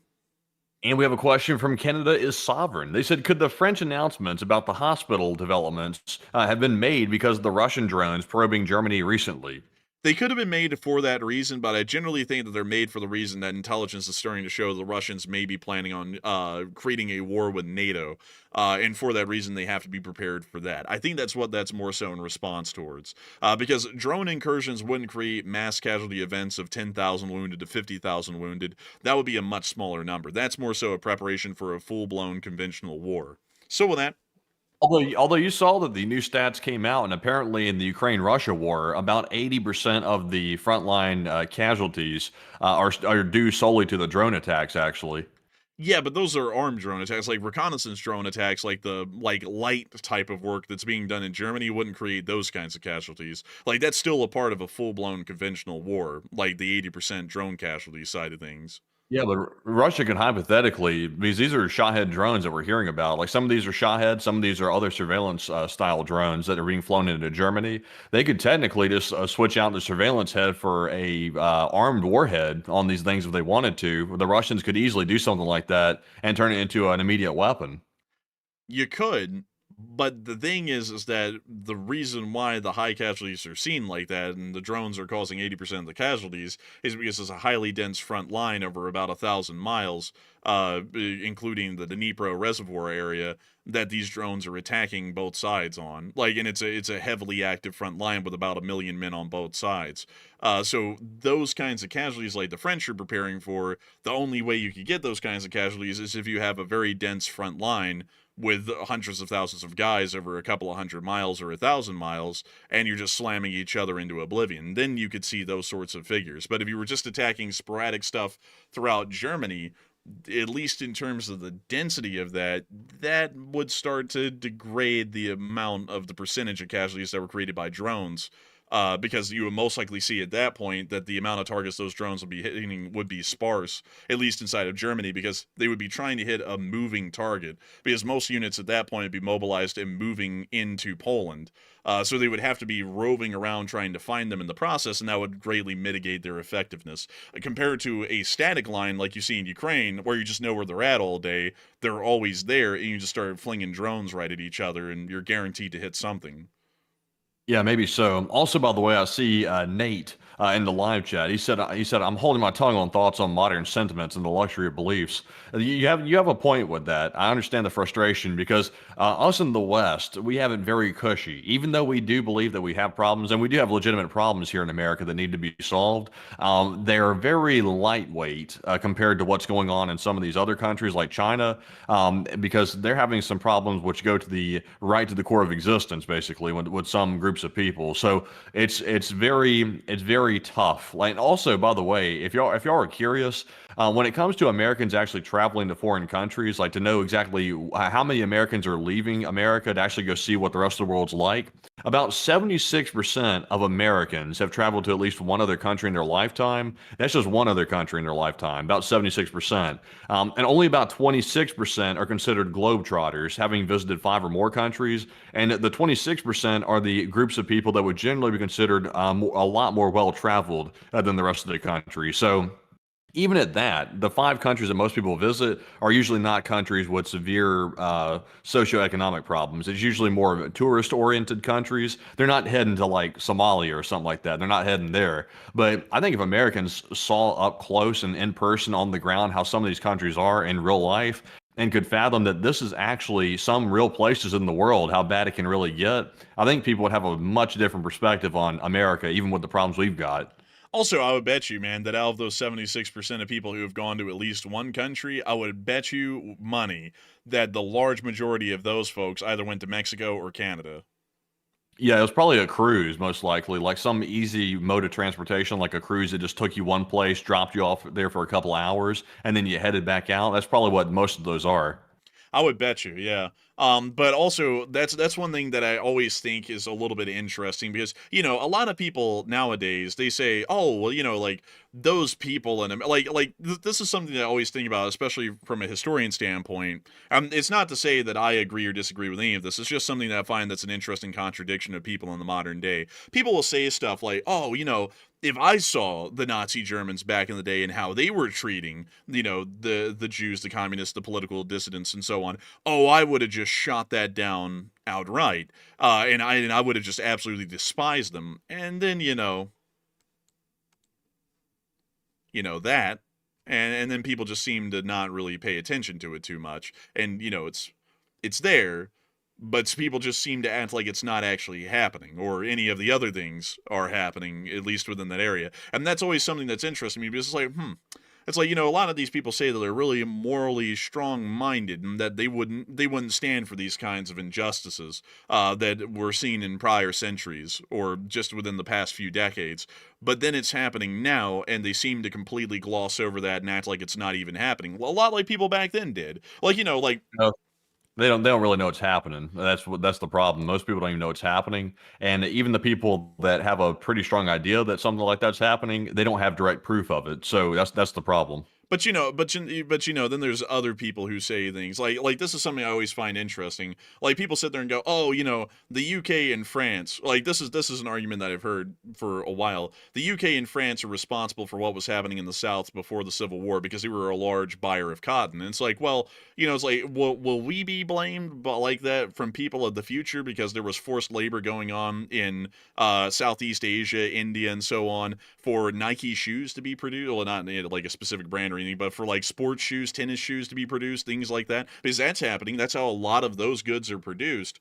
And it's like, will we be to blame for that? Like, because a lot of people just overlook that and ignore that. Yeah, it's all bad. But it's like people make very strong statements, but then we do the same things, and it's like it's like a society, and it's like, shouldn't we be saying that kind of stuff is wrong? Like actually making a good stand against it instead of just kind of ignoring it or glossing over it because it's not happening in our backyard. Like I think about that sometimes, and I'm like, that's a little bit of an interesting sort of a extra mental exercise, and then most people will go, we'll just ignore it, and then we'll end up being like any other page in the history, so on and so forth, for the next 1,000 years. But anyways, with that, hope that does address that somewhat well, at least in my opinion. But with that, we are on to the next one. And our next one goes to Robot Dance Bunny, who said, will India be involved with the invasion of Taiwan? Yeah, no. Like, I had to think about that for a second. They don't have really the amphibious capabilities, or anything for that matter, to support military operations that far away. India is a very regionalized power, and their armed forces are made to be tailored to that sort of a thing. So with that, I hope that does address that the best I can, at least in my opinion. And with that, we are on to the third to last question of the night. And this one goes to Martin. And Martin said, what of the allegedly, also, let me try to get this political bot out of our chat real quick. But Martin said, what of the allegedly 4.5 million militia Venezuela mobilized, and they will be deployed all about the country and ready to suck up all that firepower that the USA is about to try to fire at Venezuela? Let's see. 4.5. I got to be honest, folks. Militiamen don't count for squat. Like, they don't. Like militiamen are completely useless. They have no morale. They're not even armed. They're not even equipped. They know that. That's why they run away. Like, every single war that militiamen have ever been raised in the modern day, they collapse and they run off. Because if that was the case, Hitler could have turned World War II around with a Volkssturm, because it massively inflated the size of the German army at the latter end of World War II. But he didn't, because they're old men and kids armed with Panzerfaust and maybe a shitty rifle, and then they know that, and then they run away, or they give up because they don't want to fight. They know it's a losing fight at that point. That's something that, like, it's not going to count. That's like the same argument I have to say, like, for people who always go, oh, Finland can raise like 555,000 men, mobilize them just out of the blue as reservists or the militia. It's like they won't do anything. It's like they are the Volkssturm of Finland. Any militiaman is the Volkssturm for the large part of latter war Germany in World War II. They're not going to be around to fight. They know what kind of a position they're in. They have to walk everywhere, which means they're exceptionally slow in a modern warfare sense. They're armed with practically nothing, and they're going to be easy pickings for whoever comes up on them. Hell, even a motorized infantry unit at that point could sweep away a militia, like, easily. They're hardly armed. So, like, that would be my answer to that. The militia in Venezuela doesn't count for anything. Because if they counted for something, where was the militia in Iraq during the Gulf War in 1991 and the invasion of Iraq in 2003? They literally melted away like butter. They didn't even really raise themselves. They just dissolved immediately when they were attempted to be stood up by Saddam Hussein. It's going to be the same thing everywhere, and that sort of a thing happens. But with that, I hope that does address that the best I can, and we are on to the second to last question of the night. And this one goes to Ultra Raptor, who said, how likely do y'all think it is that total war against the Axis will begin sometime before 2032? And I'll tell you, it's 2025 right now, about mid-2025, and that's about 6 or 7 years away right there. So I would say I'll be honest with y'all. I predict that by the time I'm 30 years old, which in 2030 I'll be 30 at that point, that we'll probably be fighting a war at that point, a pretty big one. So, hopefully, well, I won't get dark with it, but I think we will be fighting one by then, probably. So that's a 5 years is a long time in today's wild world, and I would say the odds of that are extremely high. But Enforcer, what say you? I would have to say the odds of it happening by 2032 at this going rate is pretty decent, in my opinion. I'd say 60% or so by that point. And so with that, I hope that does address that the best I can, at least in my opinion. And with that, we are on into, and also really quickly, this is actually an interesting one. Melanie 164, he said, how about the reservists in Ukraine tossing cocktails at Russian tanks as they drove by? Those weren't really reservists, those were technically partisans. At least those people were, because they were in occupied territory and were not a part of a military unit. They just did that. And secondly, if the Ukrainian army did not exist as a strong fighting force when the Russians invaded, the territorial defense forces would not have existed like they do today. That's what a lot of people don't understand. Reservists don't mean anything in the first month of a war. They may as well not even exist, because it takes about that first full month and several more to get them into fighting condition. To start off a war, that's why the U.S. military is so large. In the modern age, there is no way to mobilize. Like, you have to be at a constant state of readiness, and you have to have a large enough armed force to be able to meet the enemy on the battlefield and hold them back to then mobilize everyone else at that point.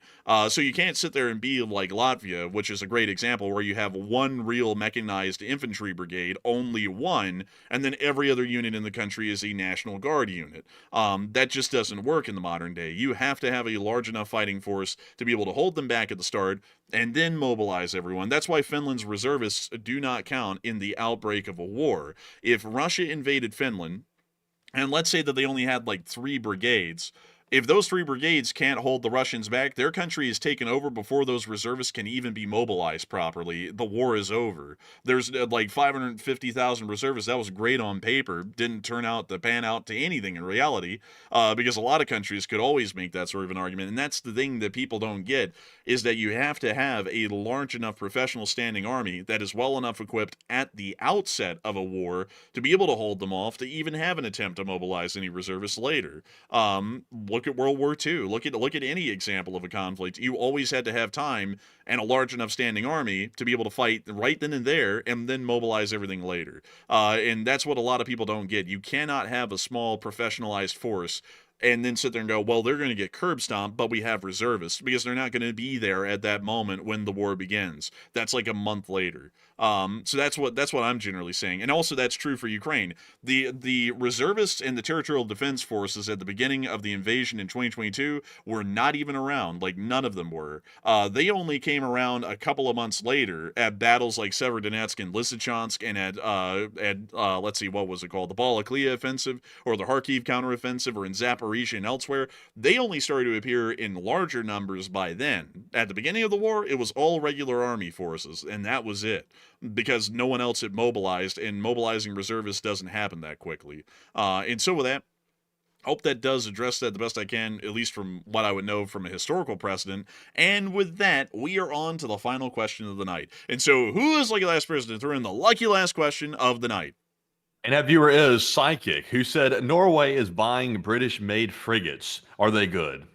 Yeah, British-made frigates are actually pretty decent. Yeah, like if we're talking about the Type 25 Daring class, let's see, Type 25, or is it Type 23? Yeah, it's the Type 23. The Type 23, if they're buying those, I wouldn't know specifically what they're buying. They're pretty decent. Or the Daring class frigates. And let me go put in the Daring class frigate, which is the Type 45, which is technically a destroyer. They're all pretty well armed and pretty well equipped. So I would generally have to say that they're of high quality and of sound construction from what we would know.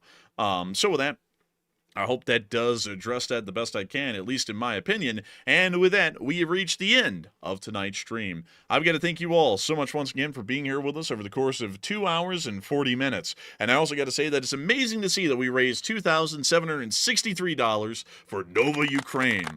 That scared the hell out of me, man. I thought someone was shooting at me through the window.